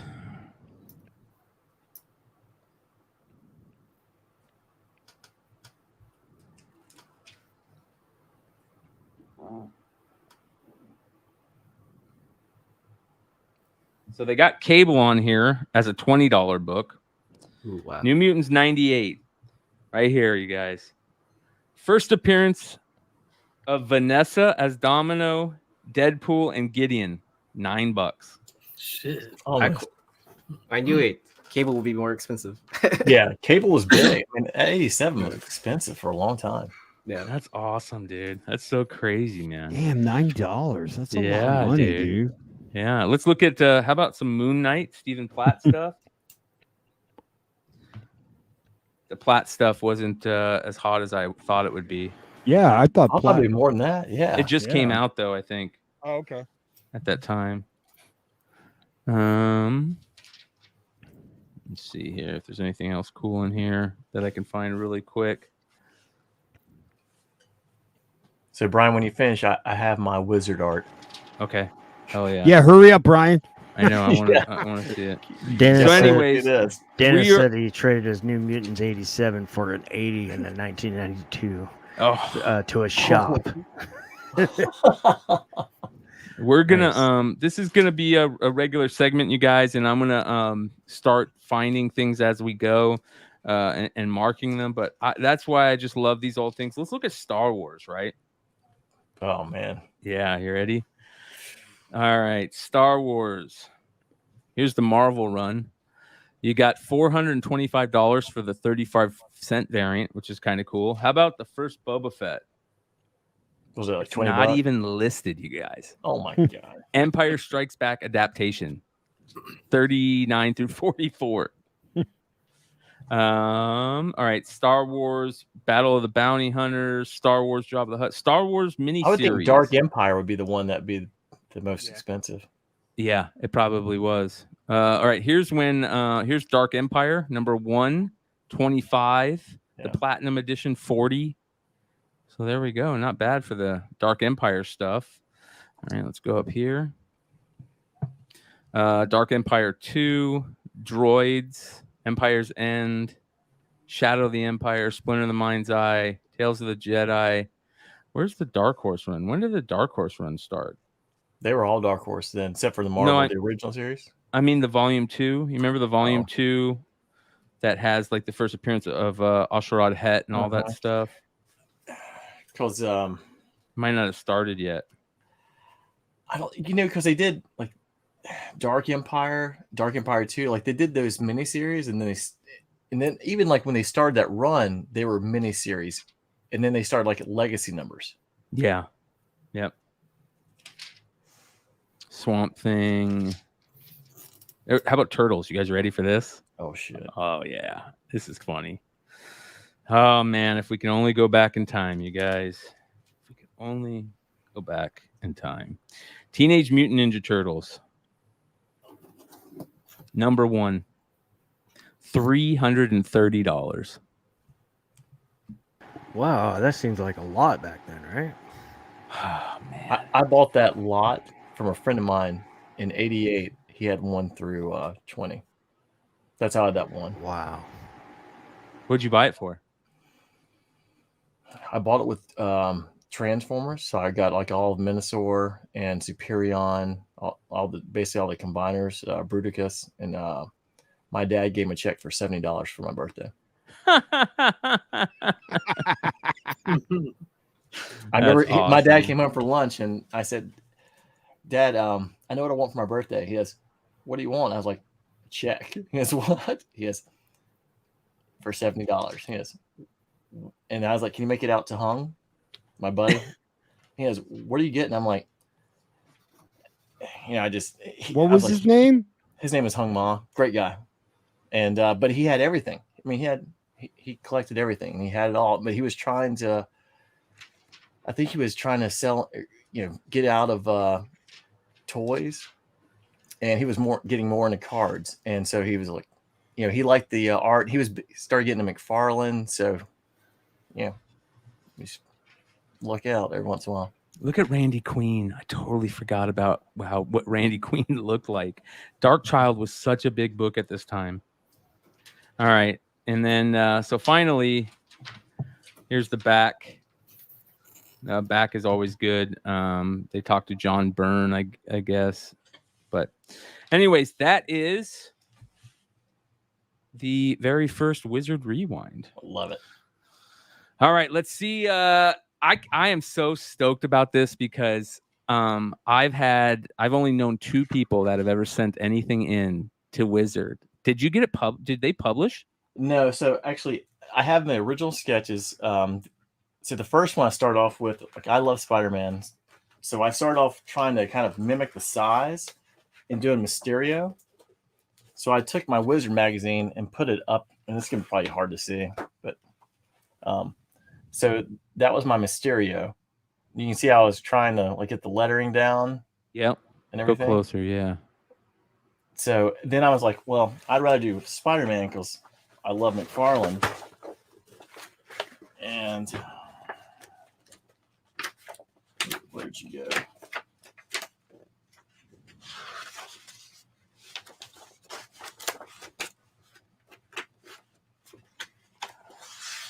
You know, when you look back, you start seeing like some of the stuff you're drawing, like it's all over the place, like Spawn. Cox. Killing me. Like I was trying to copy Spawn, like back in the day. Oh shit! Yeah, man. But yeah, so here's Spider-Man. So I sized it up, and I was trying to do. Oh yeah. You can even see like how I was trying to like make the webs.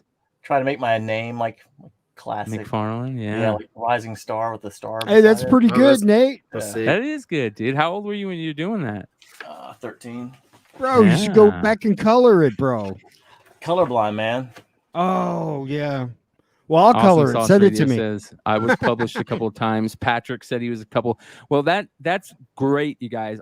So here's the thing: if anybody out there watching was published, their art was published in Wizard in any of the envelopes or the art stuff, shoot me, make an Instagram post about it, tag me in it, and then what should we do? The hashtag. See people's stuff. Yeah, just put there's got to be a good hashtag to use, like just hashtag Wizard Rewind in it. Wizard Rewind and tag me in it, and we'll show them during this segment each week. So I'd love to see your guys' stuff. So all right, next giveaway, you guys. Next giveaway. We got something pretty special right now to give away, and I'm going to show you guys it. 1 second.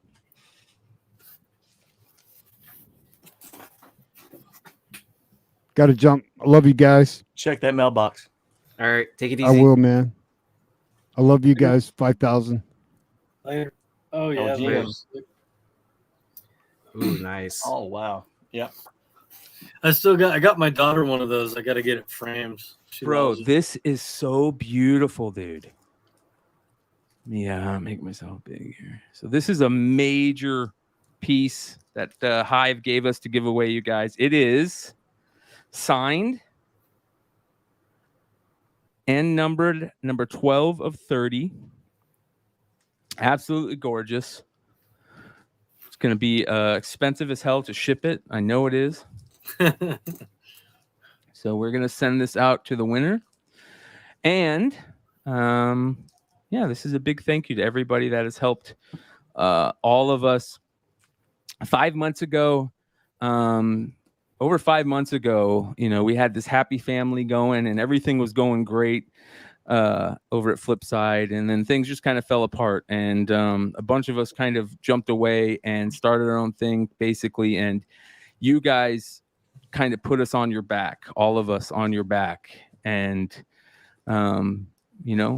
made it awesome for us. We got Popcorn Culture, we've got Beyond Wednesdays, we've got House of Stein.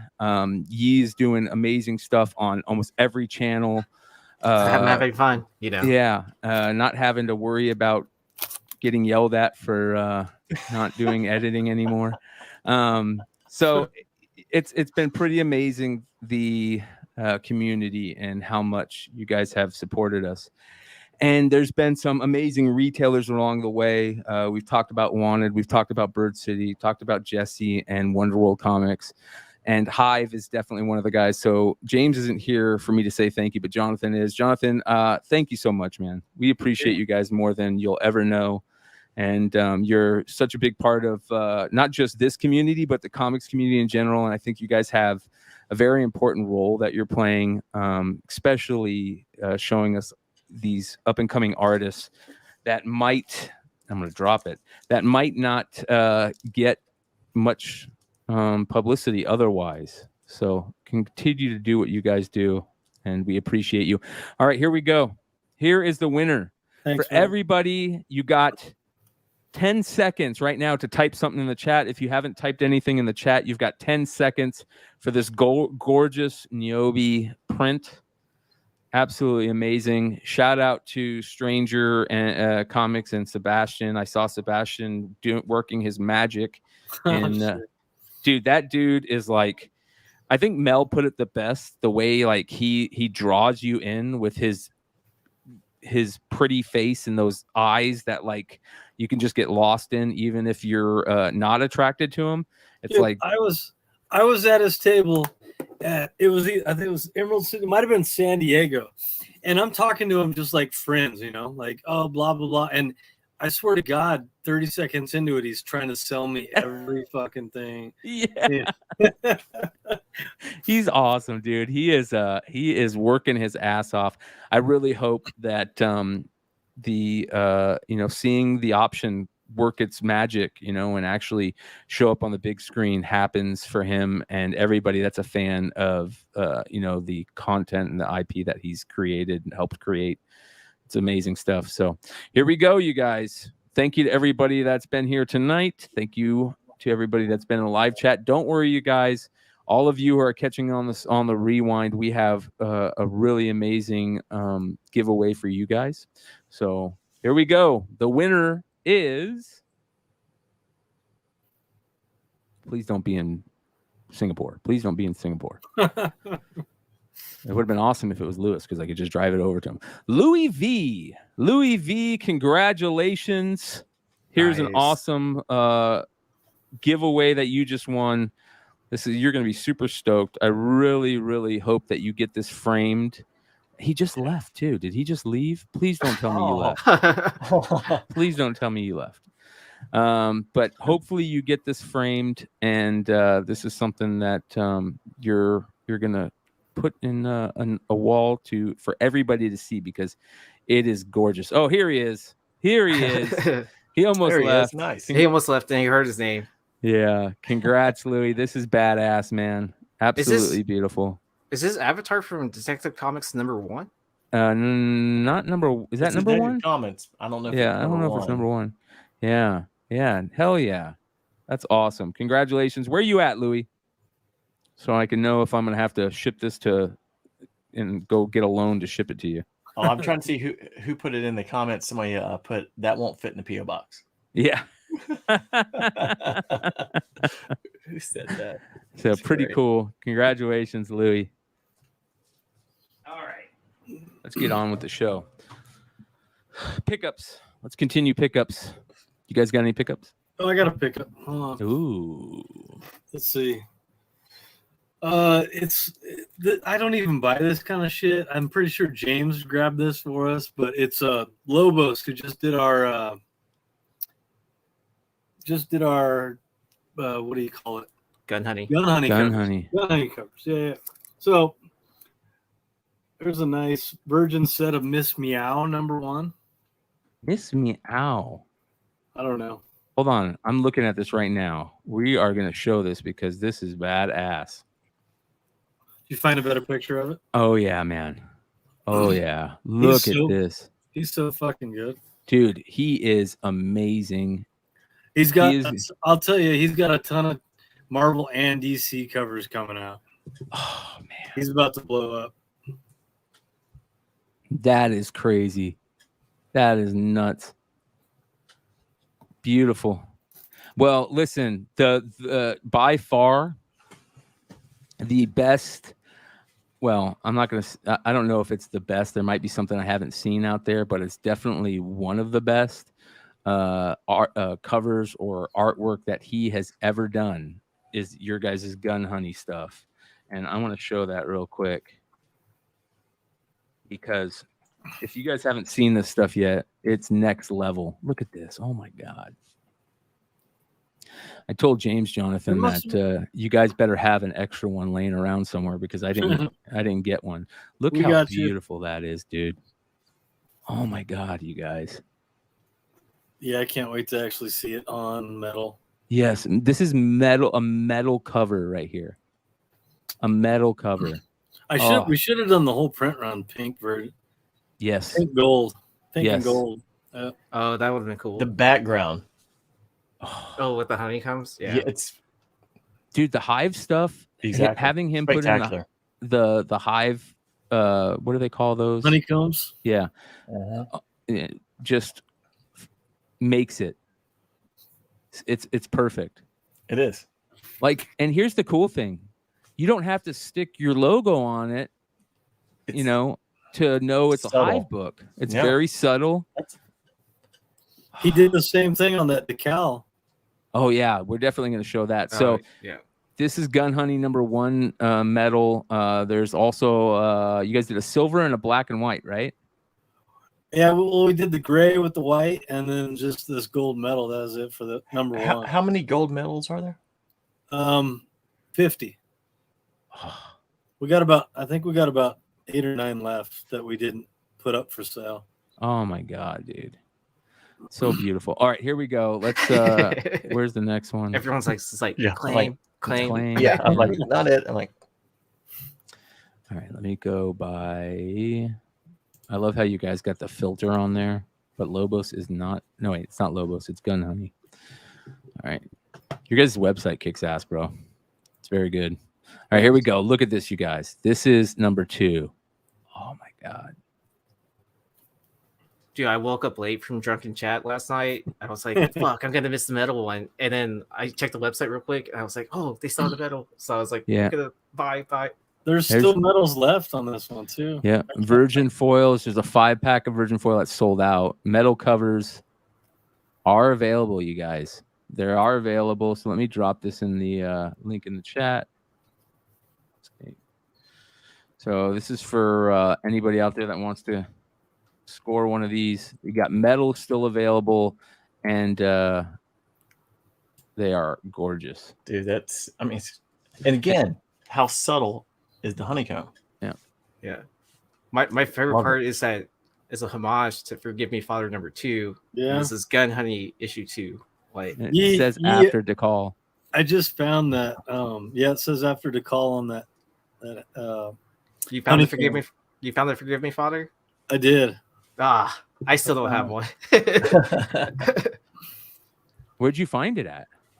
So I posted I think I posted this maybe a month ago in our Facebook group, and dude reaches out and was like, actually even said it in the chat, like, oh shit, that's like this book, and he showed it, and I immediately was like, claim. Dang it. I need to pay attention to your group more often because I'm in there. Yeah, dude, it was I'm gonna meet up with him in Vegas at Amazing Con, and I'm actually gonna buy him out of all his indie shit. Hey, Aaron, am I thinking the Forgive Me Father 2, the one that has the gun? No, that's That isn't that the that's That's a- gun, right? Isn't yeah, that just gun. Oh, Yeah. it's, so- it's just a gun. Is that the call variant? Yes, I think so. Okay, I'm trying to make sure we're in the. Yeah. That's for that title though. Yeah. Yeah. But for the Forgive Me Father, there's 2 volumes, so be careful on that. But Okay, I think I messed them up. Yeah. But issue 2 is early to call work. TS 101 Okay. is his first cover. Okay. Which is like impossible to like research and find on the internet because Get it. so much shit pops up with that. Okay. yeah, beautiful, man. Absolutely gorgeous. All right. Hold on here. Dude, his number 3 cover that he did for us too. It's little shout out to Mr. Longshort because he's so into. That's cool. He's always talking about decal and other kind of covers that he likes. So we did this like little thing for him. It's gonna be cool. Dude, that's awesome. Does he know about it yet? No, not yet. Oh shit. I told him we have a surprise for him. That's all I told him. Nice. Oh shit, man. That's freaking cool, dude. You guys know what kind of covers he really likes. Oh yeah. Yeah. Right? Oh yeah. Oh yeah. That's awesome, I'm dude. excited to see it though. Yeah. Oh, it's pretty sweet. You get any pickups? I have a few things. I mainly showed my pickups on Nirvana this past Thursday. So I opened a pack of cards recently. It's I guess what we're gonna give away eventually at some point in time. The platinum edition. So we have to give that away with Chris on here, bro. Okay, 100%. I agree. Yeah. Yeah. So I'm trying to get it aligned. Like either if he's streaming live on Whatnot, we'll like do that, but or have him jump on for a second. Like I tried messaging him when I saw that he was signed off. But here's a sample of what you could get in it. You know, I got like an Ian Anderson rookie. I can't go. Trout follows you. I know. I love that card though. I can't open a box without getting a Trout, right? So have you seen the 52 Mantle refractor out of here yet? I haven't seen one personally, but I've seen pictures of it. It's so beautiful. It is. Sixto Sanchez. This guy follows me around too. Yeah. Is he back from being injured? Or you know who's also good is that Tristan McKenzie kid. Yeah, he's thin as a rail too, and he can just light it up. And then here you go. This beautiful is the Mookie. big. It is a beautiful Mookie card. Betts. Yeah. Sapphire. Red cracked ice or atomic. Is that what they call it in tops? I'm not sure. Yeah, I think they call it atomic, but it's out of 114 on the print. So God, not bad. Yeah. Nice. So I thought that box was done. Like I ripped one on Whatnot. Someone got a King Griffey Senior rookie. I think that's really cool. It's a King Griffey not rookie, but King Griffey Senior auto. Yeah, I think that's neat. It was a Cincinnati Reds card. Yes. Yeah, big red machine. I think that's great. It was on card auto too. Yeah, so that's really cool. Yeah, that's awesome, dude. That's awesome. Nate, what do you got? You got anything good?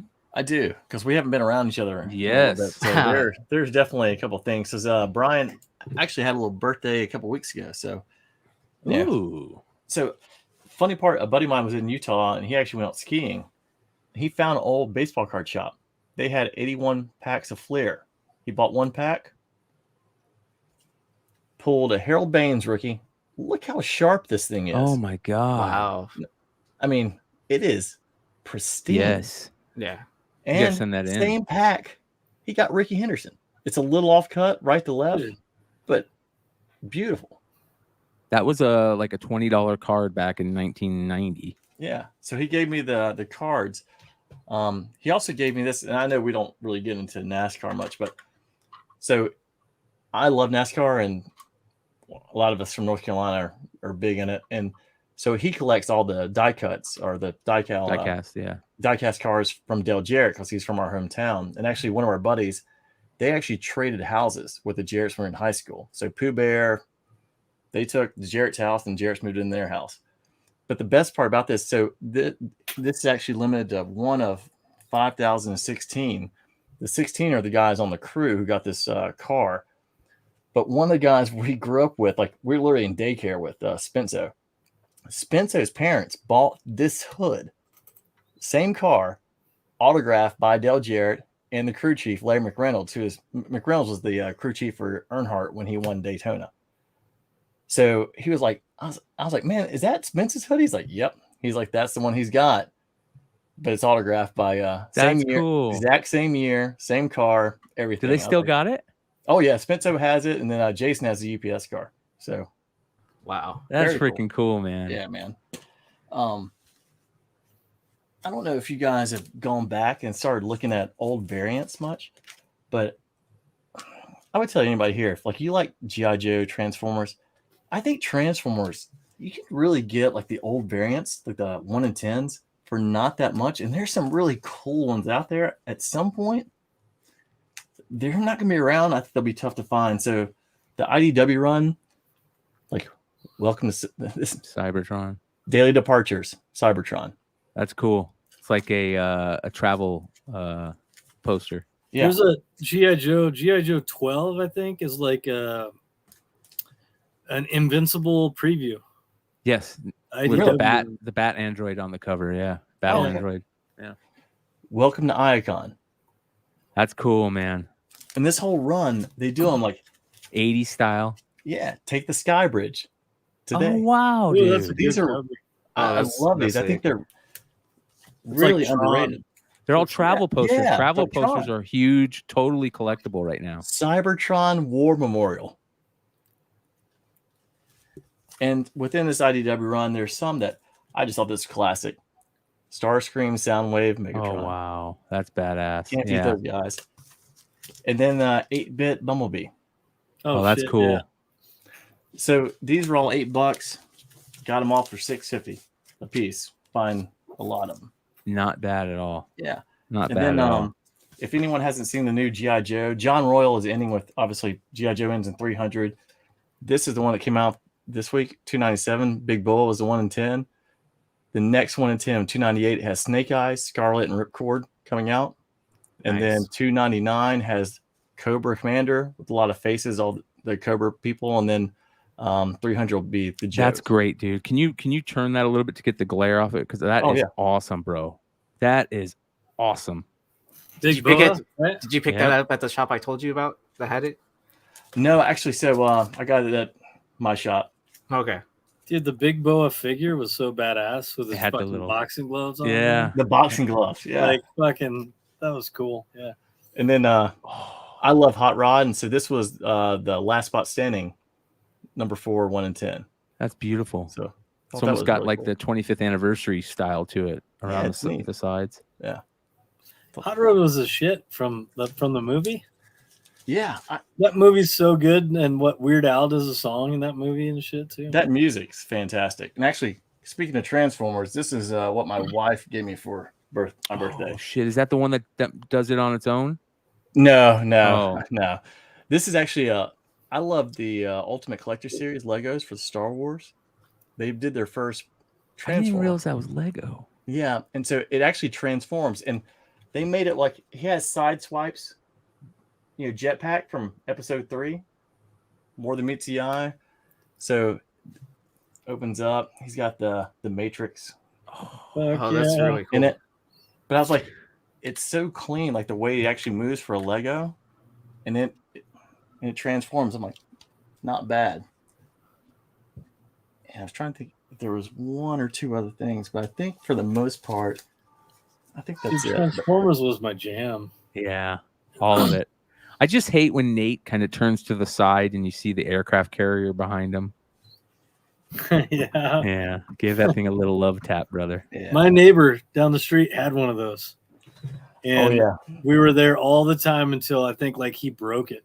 Yeah, Like, yeah. I was the actually- same way. I was in North Carolina 2 weeks ago at home, and we started digging through old pictures, and there were pictures from me from Christmas, and it had the aircraft carrier. And I remember I was just like a tyrant. I just basically gave the box to my dad and my grandfather and my uncle. I was like, get to work. Yeah, And so they opened it up, and we actually had like a table down in the playroom that my mom had for my grandmother's house. They could put it on. They built it, put it on the table, and it just happened to be like 7 feet long, and it was perfect. that's awesome. Yeah. All right, you guys, we have another giveaway to give away tonight, and we're lucky enough to. Ant is gonna show up to do the giveaway. I made it. How's it going? Ant? How was everything going, brother? Good. It was my brother's birthday, so we've been celebrating the last couple of days, and we went out to this Italian food place, Bupa de Beppo. Oh yeah. And Is your brother named Brian? What's up? Is your brother day named brother's Brian? Birthday? No. Is it the 3rd?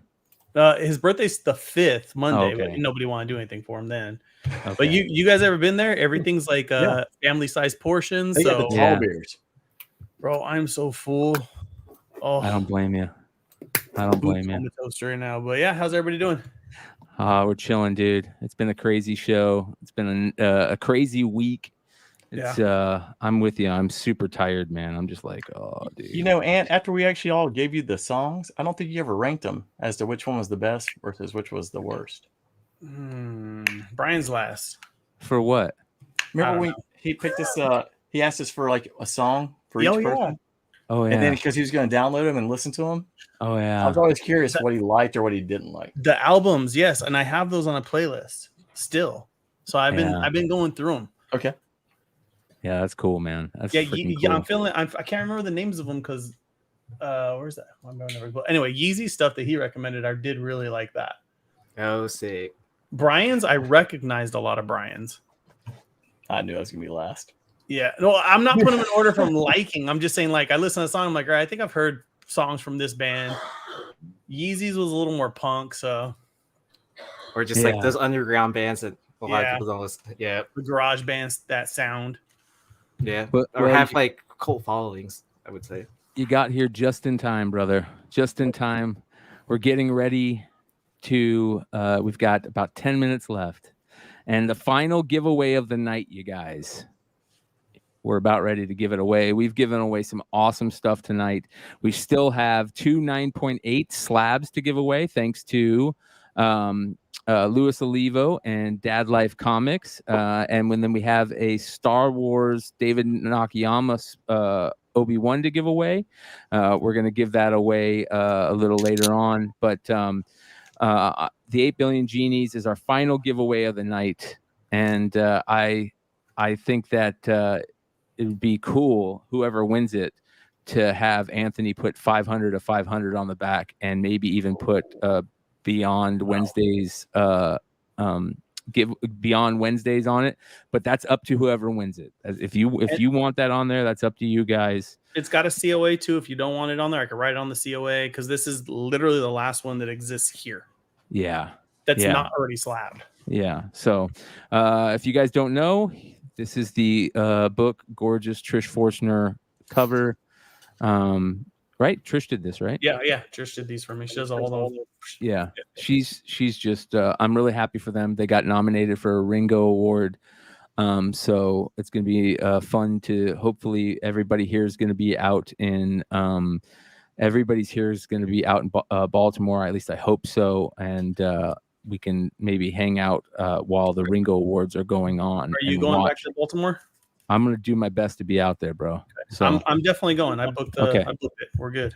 Okay. It's before Halloween, right? The weekend before? Like literally the last days before Halloween. Yeah. Baltimore. I know. Jonathan, are you going? Right? You're going, right? You're on mute. Yeah, we should be going. Okay, good. Yeah. So it's fun also, last time. yeah, it was, dude. That Baltimore was a lot of fun, and it's nice to be able to just see everybody and hang out, and you kind of stay in that little area around. Is it down by the Inner Harbor? Yep. Yeah. Yeah. Ant and I got pretty hammered last time. Not pretty. That wasn't fun. We were fucking hammered. I just remember I got home with like a large pizza, and I sat down and took a shower, and I walked out, and I was like spinning, and I was like where the hell did this pizza come from? Because I rode a scooter. We also ate a pizza in the middle of the street. Yeah. Well, I remember eating the pizza in the middle of the street and thinking, damn, that's good. So I bought another one, and I'm like, I got to get to the hotel.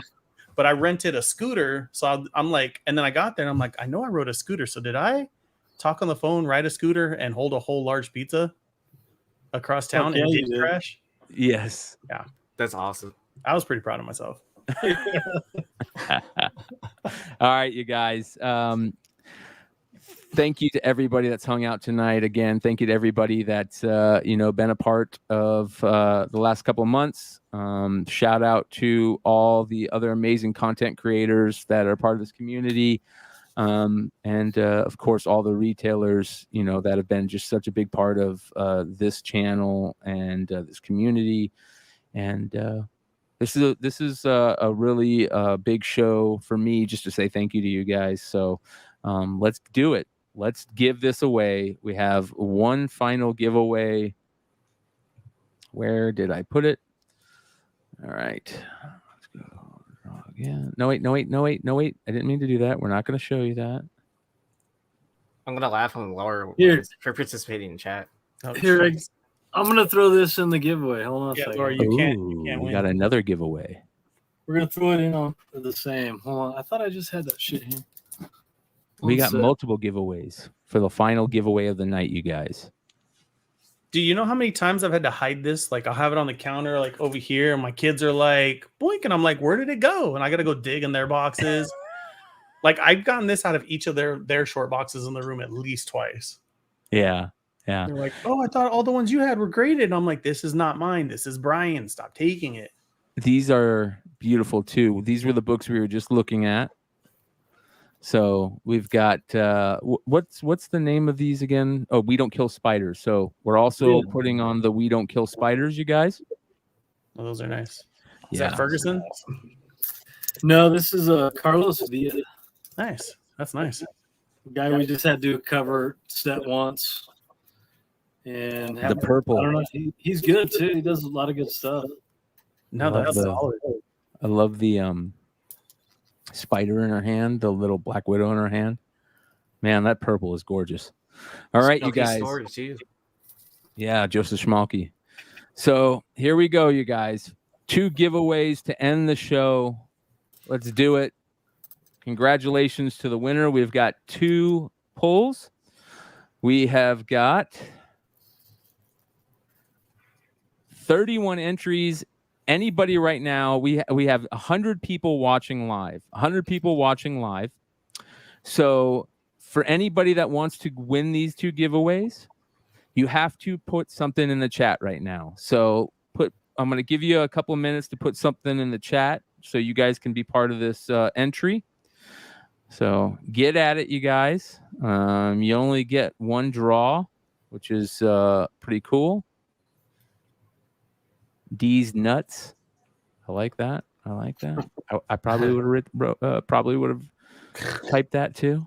I like that. I like what you're thinking. Oh, man. That being said, let's get in it. Here we go, you guys.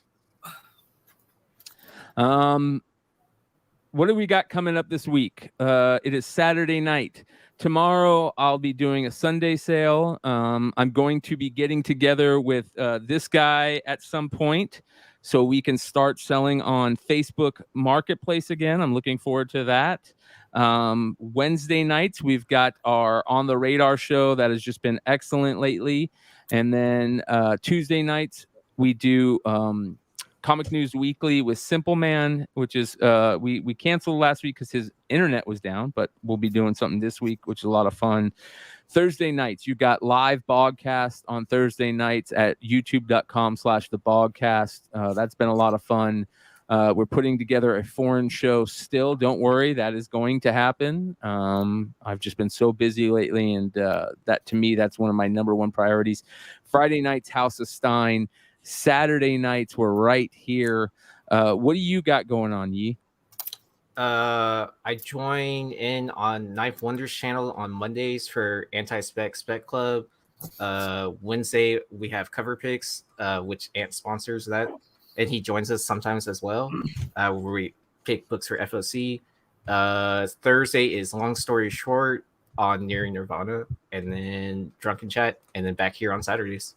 Nice. Jonathan, you got anything coming up? You got any big sales or anything going on later this week? Shit. Next weekend we might drop our creep show. I'm not sure yet.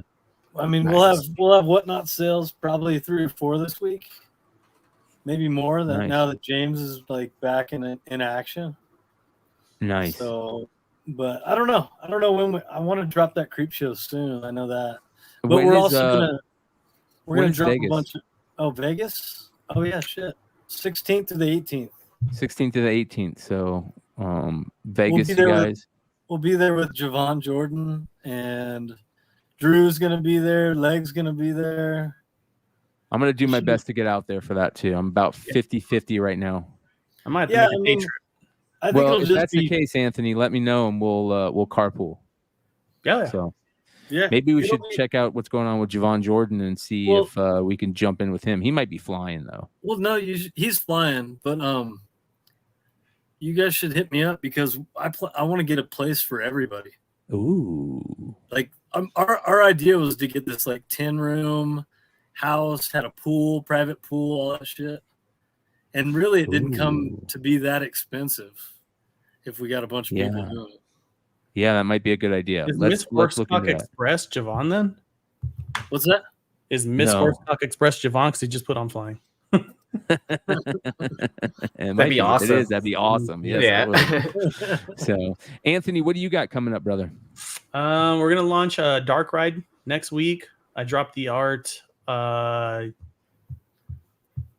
What's today? Saturday, so it would have been Friday, something like that. But it was like a sneak peek on somebody's live show. But it's a badass homage. So you guys watch out for that this week. What else? We're gonna start working on our Facebook live show. Do whatnot on Saturdays. So we're gonna do Facebook on Mondays. We're going to New York Comic Con. We're gonna have a bunch of, well, not a bunch, but I'm planning on having at least 3 exclusives, and I'm talking branded New York Comic Con exclusive, New York Hell Comic Con yeah. logo on them, the legit Yeah, and then Baltimore, I can't say too much. Just I will be there, and I will be hanging out with Shortboxed. So I guess I'm cool. That's cool. But we'll announce more of that in September, mid-September. So, yeah, All right. and Laura. And I also want to shout out Nearing Nirvana, who has just been Laura and everybody and Lucy and Jen have just been doing great stuff. The show that you guys do with Mr. Longshort is absolutely amazing. You guys do your spotlight shows also on Tuesday nights, which are great. So shout out to Nearing Nirvana, who just continue to put out great content. And every time I talk about them, I gush over them because I'm just so proud of what they're doing and what they've become. So continue to kick ass, girls, and everybody over there that joins them, including people on this panel. So let's get into it, you guys. I've given you enough time to get into the chat.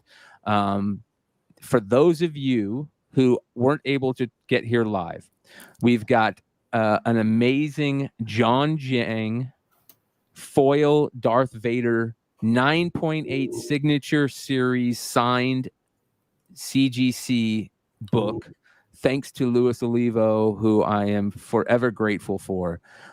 So that's one of the books that's going to be available for everybody that catches us on the rewind and comments below the YouTube video.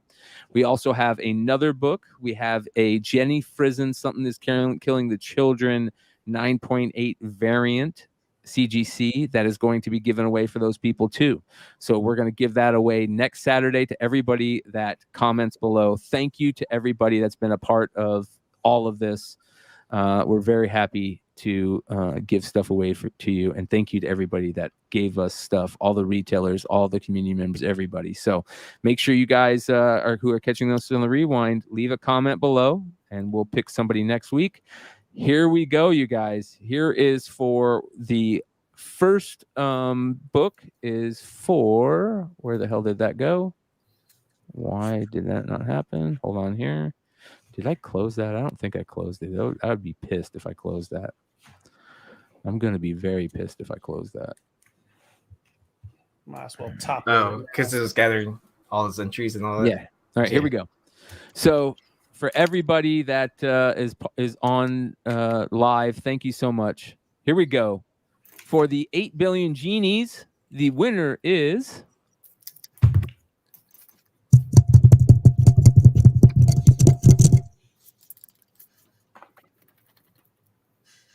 Darth Sin. Darth Sin. If you're still here, please let us know if you're still here. Congratulations. You just got yourself a great book. But don't worry, you guys. We have one more book to give away, and that is the amazing We Don't Kill Spiders from Hive Comics. And that is going to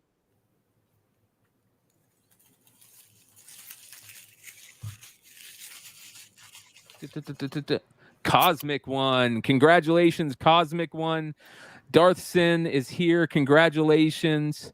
Do me a favor, hit me up on IG, and we'll get that all taken care of. And thank you again, Anthony. We appreciate you guys at Bird City immensely.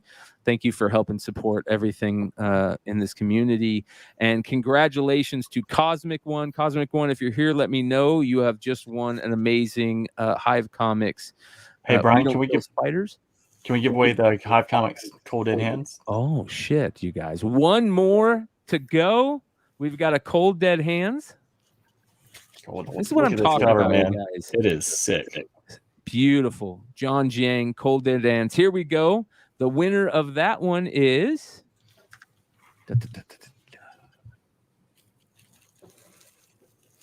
And to end out the night on a great giveaway night.